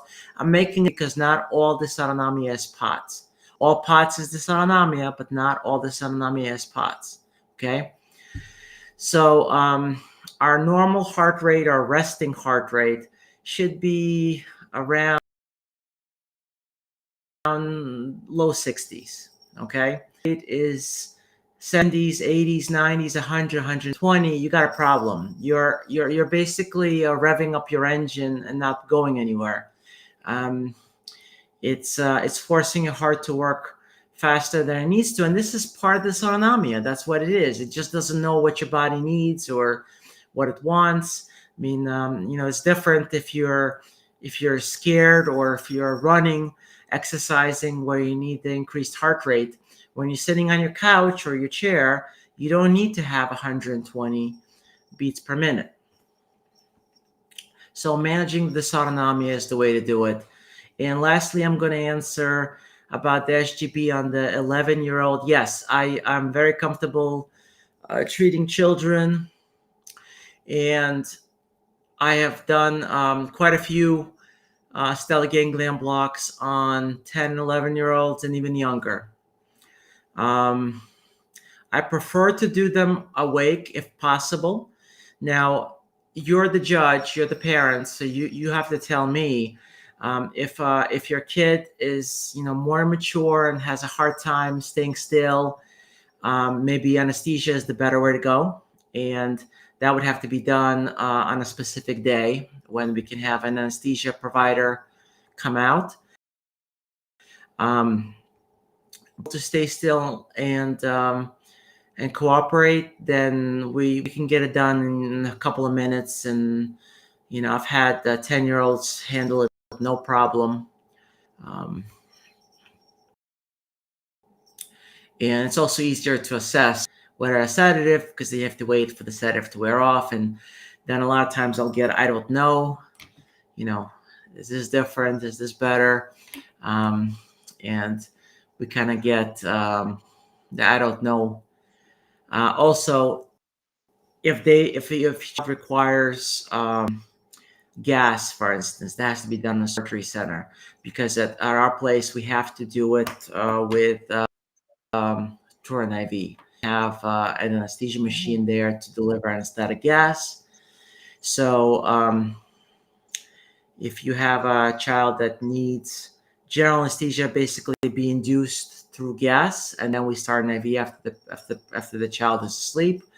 That has to be done in the surgery center. Okay. And I did find out that the cost of that would be $1,000. Now that's the facility fee for the surgery center. That doesn't go to me. That doesn't go to the anesthesiologist. That goes straight to the surgery center for the privilege of doing the procedure there. The anesthesiologist will have a fee, and obviously there's mine. So I can't make that decision. Only you can, because you know your child best. All right, guys. It is 10:30 here, so I am going to switch off now. Amira, you're welcome to stay on. I won't end the stream, but you can if you accepted my co-host thing. Okay. Um, Oh, so when you're where do I do that? Was that by email? I see. where Okay, do you sign up? maybe it's automatic. I'll No, just it's not double check. automatic. You need to accept it. No. But bottom line is if you're not sure, I'd rather just end the stream here because we're at 2 hours. Oh, it says I've successfully joined the stream. So now Yeah, now I can see that's not the what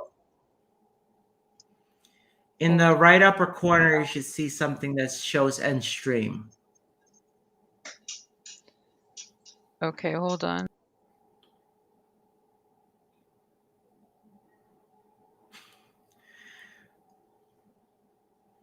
Okay, I think she took herself off the stream. That's okay because I was planning to wrap things up anyway. It's 10:30 here. It's 11:30 where Amira is, and we can do this again. Uh, and there she is. Hold on. Sorry about that. Here we go.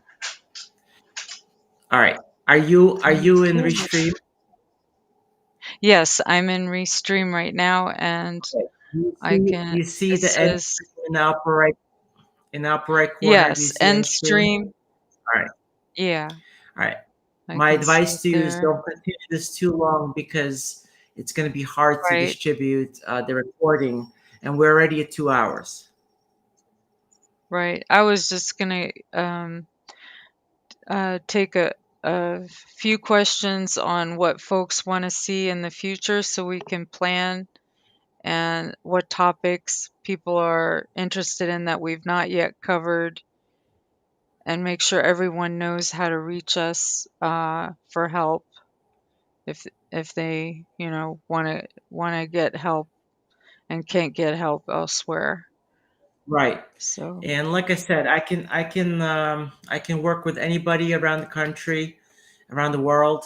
Um, Sometimes I do need people to come in for certain procedures or treatments, such as the Stellate Ganglion Block. I do mine very differently from other people, doctors, yeah, which is probably why we're seeing a higher percentage of success. If you think your local doctor can do it better or the same, and you want to try with your local doctor, it's up to you.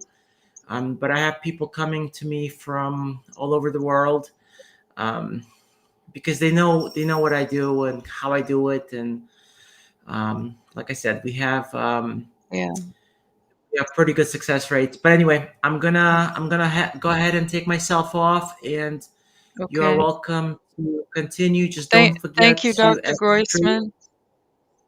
You're welcome. Don't Thank forget to end the thank stream you when so you're done. much. Uh-huh. Okay. End But stream. And also when thank you to your you're family done, for, thank yes. you. But when you're done, please end the stream. Otherwise, the video is going to be 8.5 hours long. And okay, And that bye won't be bye. good. All right. Thank you, Dr. Groysman. Please uh, say hello to your family and thank them for us. Um, every time Dr. Groysman spends time with us, uh, his family has to share him with the community because he's always taking care of patients. So wanted to know, does anyone, let's see, neural injections. Yeah, I think the neural injections, Dr. Groisman's better at answering that, but I know there are joint injections, and this is something different from what he's taught me. Uh, and he does them by ultrasound guided.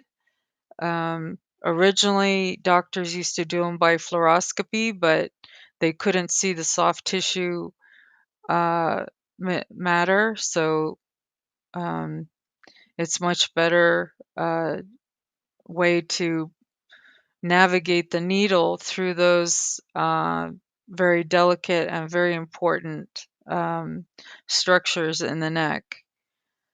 Let's see, to see naturals. Yes, there are lots of nutritional supportive, uh, depending on each person, but there are generally most people, well, excuse me, generally most people are nutrient deficient and dealing with a lot of gut inflammation. Dr. Carlo Brogna in Italy last year did a paper on how SARS-CoV-2 infects bacterial cells, and some of those can be commensal what I call gut friendlies, and that disrupts your ability to get nutrients out of food. It changes the um, I guess the ecosystem in the gut, and also the the fact that SARS-CoV-2 infects our gut tissues. We get a lot of inflammation there, so you have malnutrition, malabsorption, and you're nutrient deprived. And sometimes the medicines that always helped you aren't working as well, and you need adjustments of everything. That's why anytime you want to do these interventions, you need the help of a doctor who's like your partner in getting recovered. It's very important. You have a doctor who listens to you and communicates with you. And yeah, it's uh, uh, uh, hopefully you can get a chance to go see Dr. Groisman. Um, someone mentioned the person who did their injection used procaine, and he wished he had seen Dr. Groisman.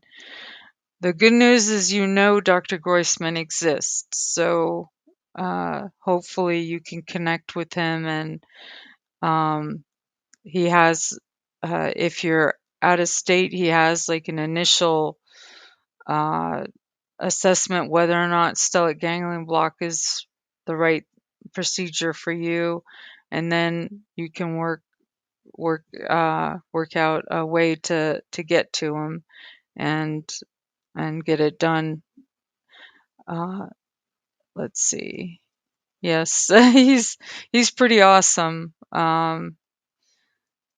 We were planning to do these, in the new year, and I was, you know, wishing the good doctor happy holidays, and how so many of the friends I've met in this community are uh, basically some of them fending for themselves this holiday season. Um, he agreed with me it'd be a great idea to all get together and remind everyone that we're not alone. There are so many of us in the community who care about each other, and um, we are almost like I would say we are a family. We are a community, and uh, everyone here understands what you're going through. So um, you never have to explain yourself. You know, we get it. And let's see. I'm not sure about the insurance part of it, but his office can help you answer those questions. And let's see if you're in Texas. I think for some things, he also has another website, reliefbeginshere.com, for his anesthesia and interventional pain management practice.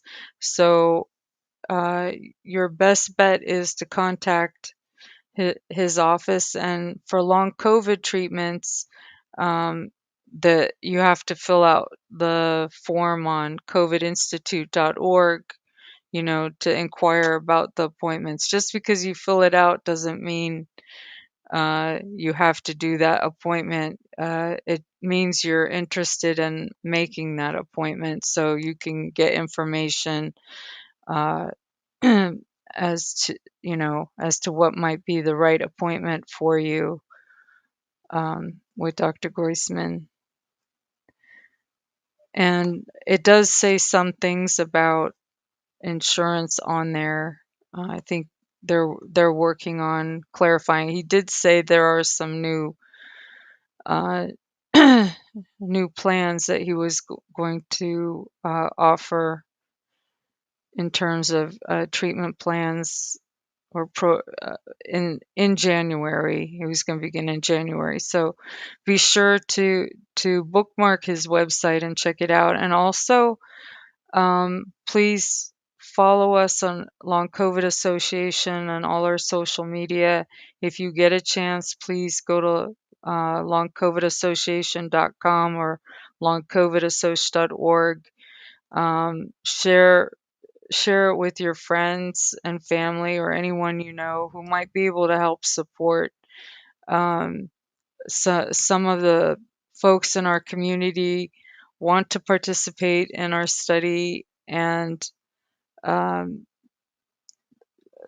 we're trying to fundraise to cover the cost of that. A lot of people don't want to wait until funding comes in 2025 to prove that something is working. And until we prove that some of these things are working, they won't become a standard of care. You know, the, it it's a study that will show the treatments of several nutritional supplements and diet, how it's working for different groups of people. And we're using AI software that's uh, I mean, it's groundbreaking software, and we get access to it for a year. It will help you with proactively knowing about your health and wellness, and you can share the data with your doctor, Dr. Groysman, if that you need to share a doctor um, the data with. And you can also export your data, like the tracking of of your symptoms as you go along. You can export it, and that information can be beneficial if you need to apply for help from Social Security disability. So there's a lot built into that, and that software you get to use free for the year. If you uh, can join Long COVID Association, uh, there's power in numbers, and it will help support this programming and having a larger voice in the community to fight for long COVID victims. So let's see. If you'd like to participate in the study, just you can email or message me, um, and I'll send you the info. Uh, the cost to participate per patient is about $150, and you'll have at least six weeks of treatments and of the supplements. We're trying to get it extended out a little longer to several months. So the software will be for 1 year, and just one of those supplements is worth a lot more than that cost. So uh, these are like highly bioavailable and bioactive molecules that are derived, from plants and have been used for thousands of years in Chinese and Ayurvedic medicine. Excuse me. I've been talking quite a bit. And independently, these have been researched and studied uh, by themselves, and we're looking at them in combination. So we know all of these things work to help give the body some support so that whatever um, other treatments that come along can hopefully work better. But we've got to have data to prove it. I can say, this helped me, but without evidence-based practices behind it and data, and um, having the tests go through clinicaltrials.gov with the independent review board IRB.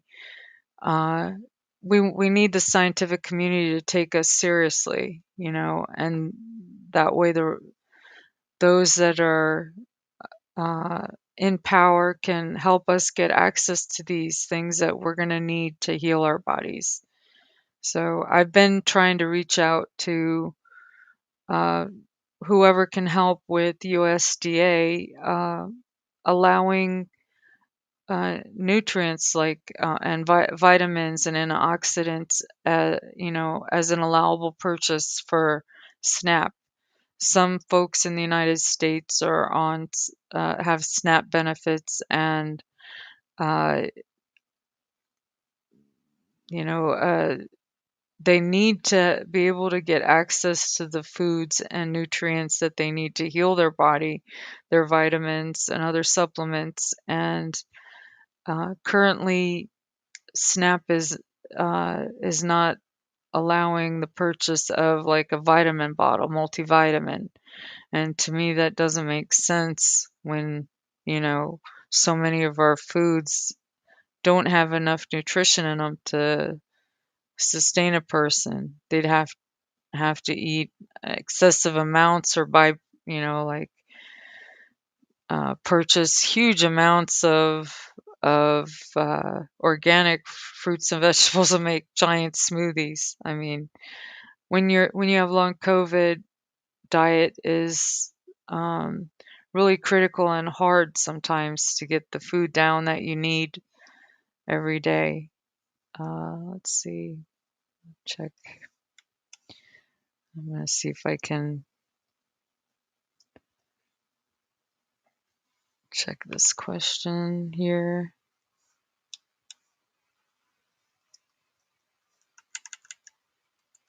Right. Well, I think I'm going to be okay. How much do we need to raise to do this trial? I wanted to have at least 300 people have the opportunity to participate, and to do that, it was around, it was around $15,000. I wanted also to add genetic testing and gut microbiome testing, which would add considerably to that cost.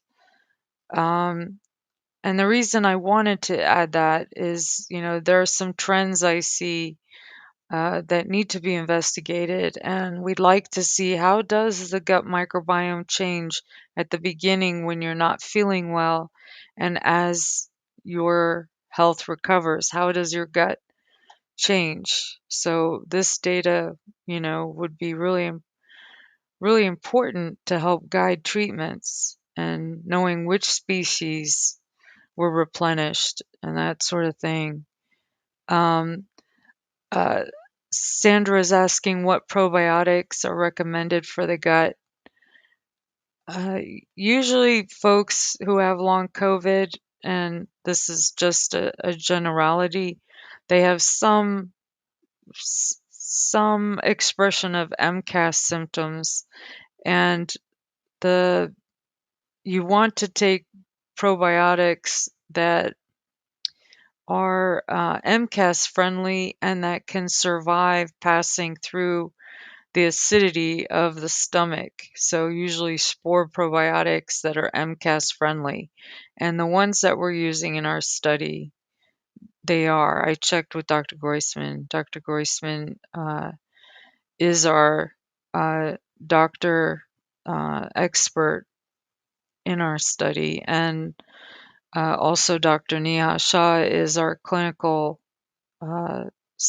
nutritional scientist. She's a PhD in nutrition. She's helping to mentor us through this study. It's a patient-led study.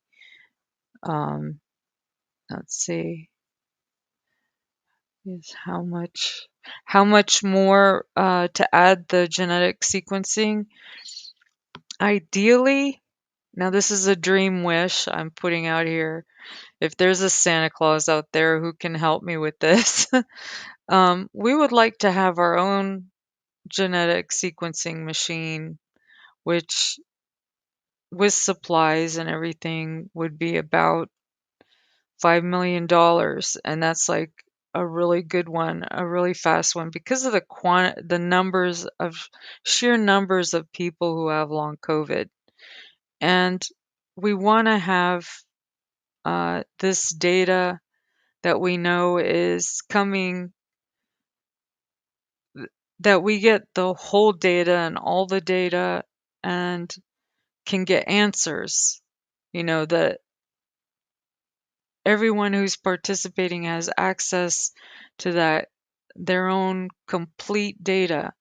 You know, um, some studies they'll show you a little glimmer here or glimmer there. Now, the other cost that's associated with genetic testing is the scientists who go and look at the data and analyze it. That they can add costs to the study as well. Um, I really am thinking about. I know a lot of folks first want to get some idea, what can I do now to help me feel better now and keep me alive until there's a cure, and getting this data will help, you know, sorry. Uh, the information that we learn will help, you know, doc I don't think anyone when they go get a they go to the doctor and they find out They have acute COVID infection, COVID for the first time. I don't think doctors are saying, okay, I need you to make sure you're taking these vitamins, that you're following this nutrition plan to help support your immune system. Now, everybody's different. Some people may need more, but nobody's talking to them saying your gut health is extremely important and we need to pay attention to it right now. I can't tell you how many folks are on prosthetic feeding tubes, NJ and NG feeding tubes, IV nutrition, TPN, um, because it's gone on so long. By the time they get to a specialist like Dr. Groysman, their gut has gotten so inflamed, and there's so much gut dysbiosis and gastroparesis. They're just having a hard time moving the food along and getting any nutrition out of the gut. And if we could treat uh, viruses like COVID or any infection right at the beginning with supportive nutrition, that can help people recover, along with the antivirals, along with antibiotics if necessary, along with the antihistamines and immune leukotrienes, immune modulators, all these things, you know, um, if we can just get this information with studies on treatment, not just, I mean, it's very important to understand how a virus replicates, what it does in order to develop strategies to treat it. But we also need some studies showing treatments, you know, and ways for people to be empowered. Like the software, for example. Um, it empowers the patient because they can see trends on how they're doing. As long as they have a smartphone and an internet connection, they have access. You know, that's empowering. And imagine the doctor gets an alert before your condition starts to change in any direction, whether it's better or if you're coming down with something. I mean, the the the app that we're working with, it is being designed to test. It's used for long COVID. They also have versions that analyze for if it's RSV or um, pneumonia or uh, tuberculosis. It can detect the differences, in the vocal cords, the forced cough vocalization. I mean, it's so precise, it can tell. And once you train it, it knows what is your normal, or your baseline from where you're starting. So definitely, Lisa, please reach out to me and I'll send you the info. And let's see, what else do I? Like I said, I'm learning this new interface, and we have to get Zoom hooked into this. So hopefully by the next holiday. Now, did anyone want, before I um, sign off for the night, I can try to show that one video. Let's see if I can share it. Okay, yes, I can share a window. If anyone wants to see uh, a flashback video of me cooking with Bobby. Now, this is Bobby, and Joey is the taste tester. This is when I first started really focusing on nutritional interventions and what I now know is like functional medicine and using nutrition as part of healing your body and It's kind of cute. Just someone in the chat, if you're watching and would like to see it, I would go ahead and pull it up. All right, let's see. I'll get it ready. And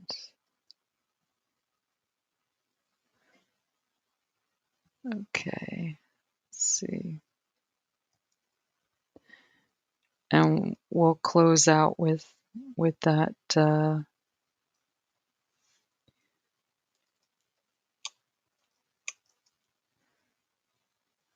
going to, oops, I'll go ahead and open up this file. Oops, goodness, it started with the last video. Let me go to the first one. Okay, and I will share this screen. Okay, share window, media player, and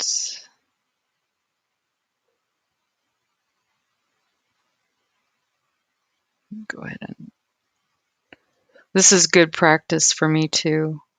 I appreciate y'all. Okay. So,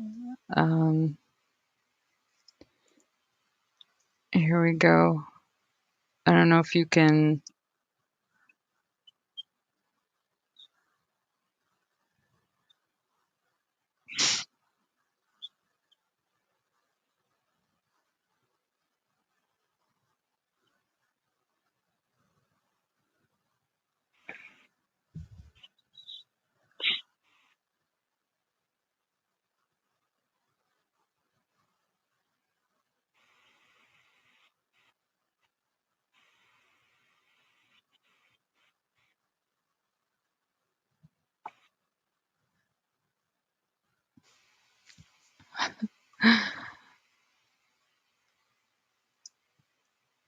Okay, so I have to flip back and forth. It'd be nice if I can find a way to split my screen and show a little video on the side, and then, you know, myself to make comments. Uh, Here we go. Let's get the next. Oh,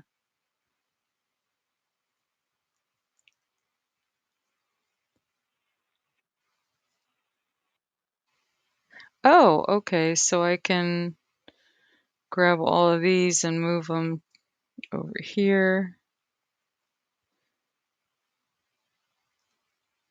And have these ready. Okay, we need, here's, let me share this.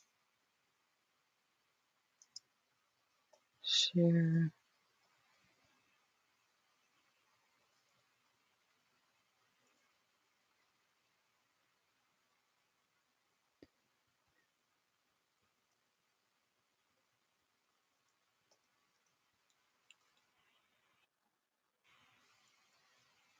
Okay.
I'm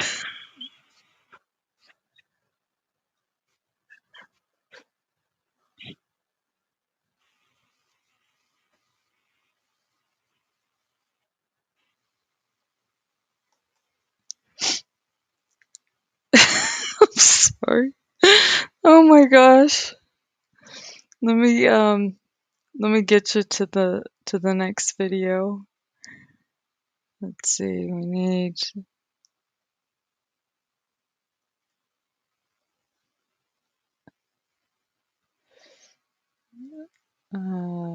downloads. I need number.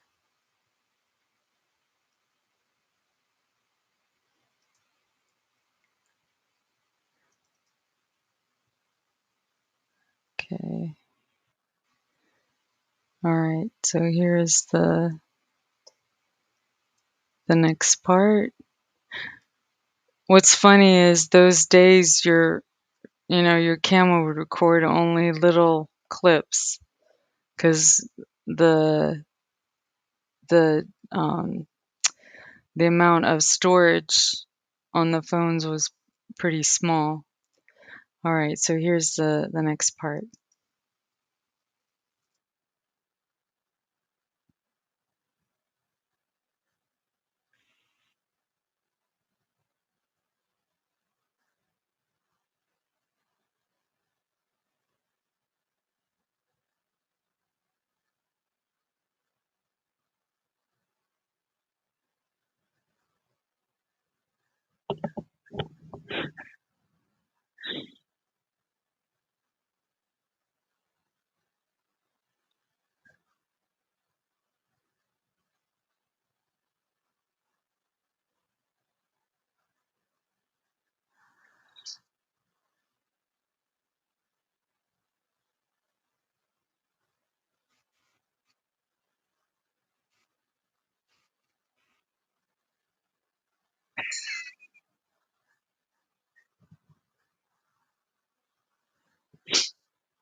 Oh my goodness. um, Let me get the next video. Goodness. He just tells it like it is, you know.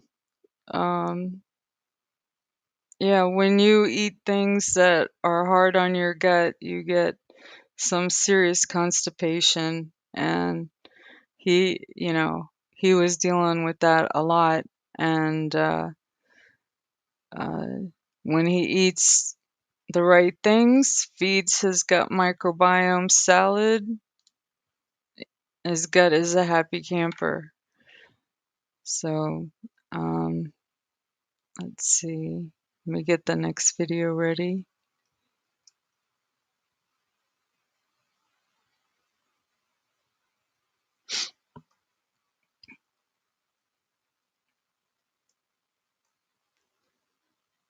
All right, so let me open the next one.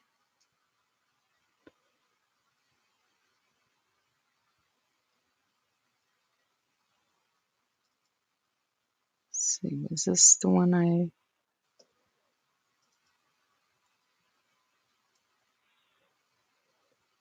okay, this is the next one.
I'm gonna get to the next video.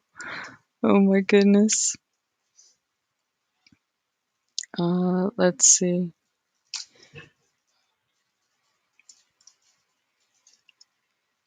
Here we go.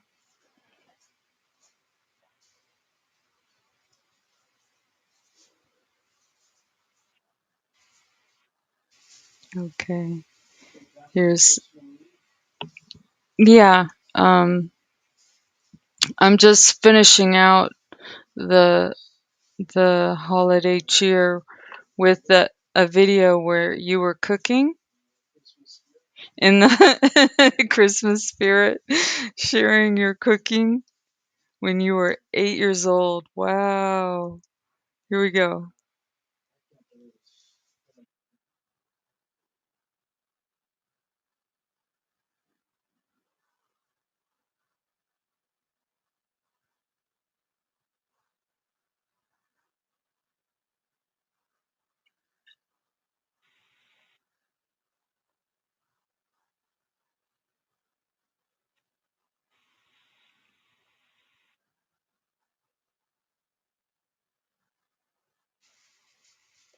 Okay.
Oops.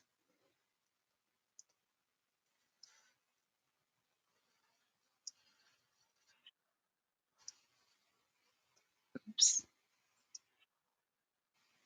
Oh, that was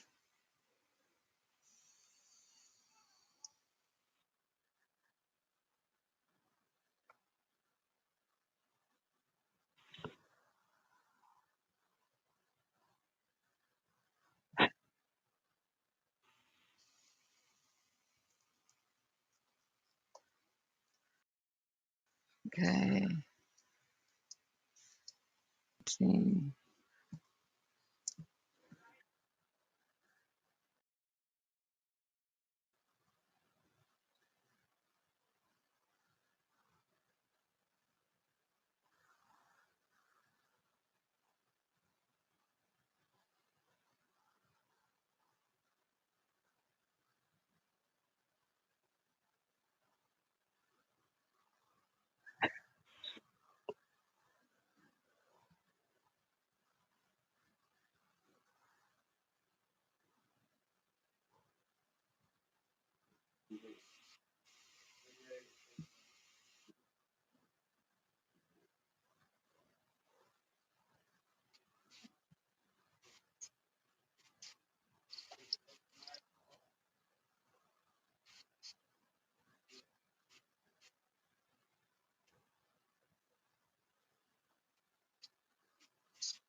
Mm.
Okay.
Oops.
No, that was a flashback in history.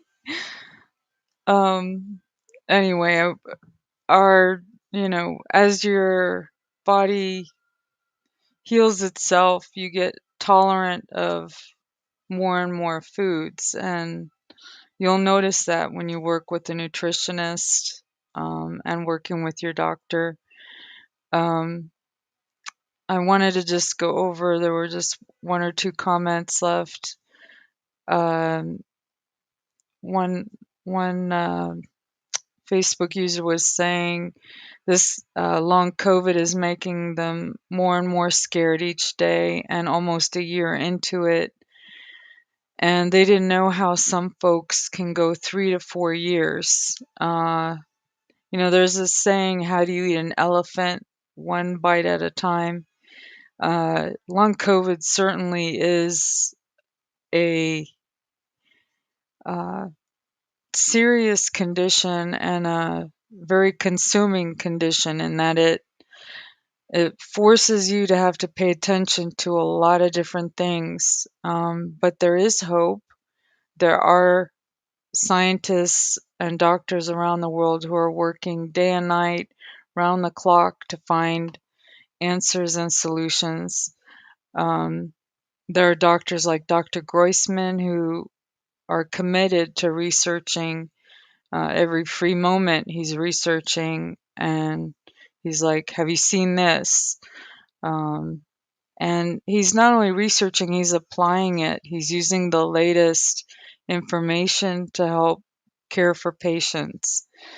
Um, there are, uh, I was very lucky that I'm connected to the scientists that I am in my community, social media communities, and I learned of things early, that I was able to put together everything that I understood and get to use those things, and it helped me, and it helped my oldest son. Um, he's the one that said, "Mom, fix this." He was like really struggling. He was like, "Fix this, help me fix this," and uh, he was a major encouragement to me for uh, starting the Long COVID Association and committing to working with scientists around the world and researching and really studying what's going on. So I will tell you this, that uh, there are ways um, to integrate functional medicine in it with traditional medicine or Western medicine to get the best of both worlds. That's what I've seen. Now, I'm not a doctor.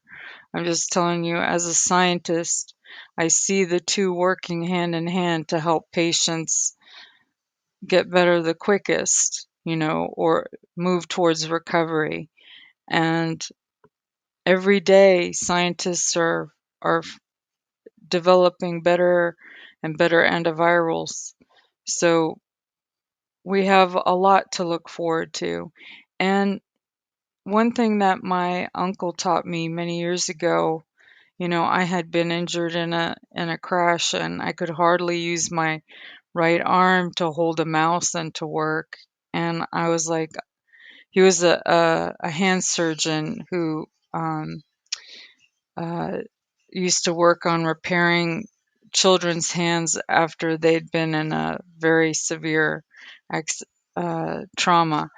And I asked him, I said, will I ever be able to work again normal, like use a mouse, hold a spoon, cook food, and he was like, Amira, the body has an amazing capacity to repair itself. And some of these nerves, as long as they're intact, they may be stretched out, but they take time and they come back. So, sure enough, it took me a while, but I recovered and got better. And uh, while some things got better during that time period, scientists came up with uh, other solutions, innovative solutions in medicine that helped me get better and better. So I've seen it with my dad who had hairy cell leukemia. Um, the thing he taught me was you have to be your best advocate, and he was the first person who taught me about advocacy. He asked his doctor, he said, Doc, I don't want to wait till I'm too sick to respond to any chemotherapy. Is there anything you can think of right now that can help me? And, at that time, it was interferon.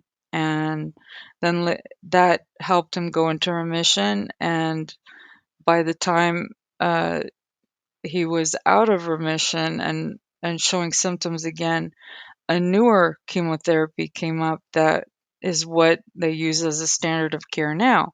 So with every treatment that got him time until the science caught up with the condition, and I've never seen any condition uh, or uh, you know I've never in my lifetime I've not seen any condition uh, the treatments accelerated so quickly, and it's because we have technology. We're communicating with each other. As long as we keep communicating with each other and sharing information between scientists, I think we're gonna find the answers sooner and sooner. But you have to do the research. You have to um, provide uh, evidence for these treatments, and that's why some of our long haul we call warriors in our group are participating to gather that data uh, to be the pioneers, as Rachel Pope calls it. She's another long COVID advocate. We're we all have an opportunity here to accelerate science and medicine and uh, do something that's never been done before, and help our community and ourselves at the same time. So please reach out, email me. You can email me at care@longcovidassociation.com or Amira. Now, my name's spelled Amira at longcovidassociation.com. And you can ask me for more information about that. Please, if you're in a position to donate to sponsor, support this nonprofit, um, it goes to help producing these programs and research and uh, helping long haulers. So I guess I better say goodnight. Um, I want to thank you all for being here and being a part of our community. And please reach out to one another and reach out to me and follow our social media, different platforms. Um, that way we can stay in contact and know when our next event will be. I want to again thank Dr. Groysman for providing this Restream platform to reach more people in the community, and I want to thank my family for supporting me in this effort. And hopefully we'll get answers soon. And oh, okay. My son wanted to remind me to have you all share with folks that um, in your social media. Uh, your voice is very powerful. However, you can share it, to uh, ask your community if you want to participate in the study or if you want to support someone who's in the study. Please uh, ask your um your followers in social media if they can support a, a victim of long COVID participate in the study. We have volunteers who are willing to every day do the work to track all of their symptoms and help us collect the data to get answers to prove that these treatments can help. Um, let's see. And if you want to donate, it's at the top of the page on longcovidassociation.org or longcovidassociation.com. You can also become a member of the Long COVID Association. I think it's like $5 uh, a month. Wait, excuse me, $50 a year, or $5 a month. And please reach out. You're never alone. Please reach out, and uh, we're here to help. And remember, you can reach Dr. Groysman at covidinstitute.org, and he's now global, so he has ways to help patients around the world besides educating the community. I want to thank you again and wish you all happy holidays, Merry Christmas, and a Happy New Year. And be good to yourself. There's only one you, so be kind to yourself. Take care.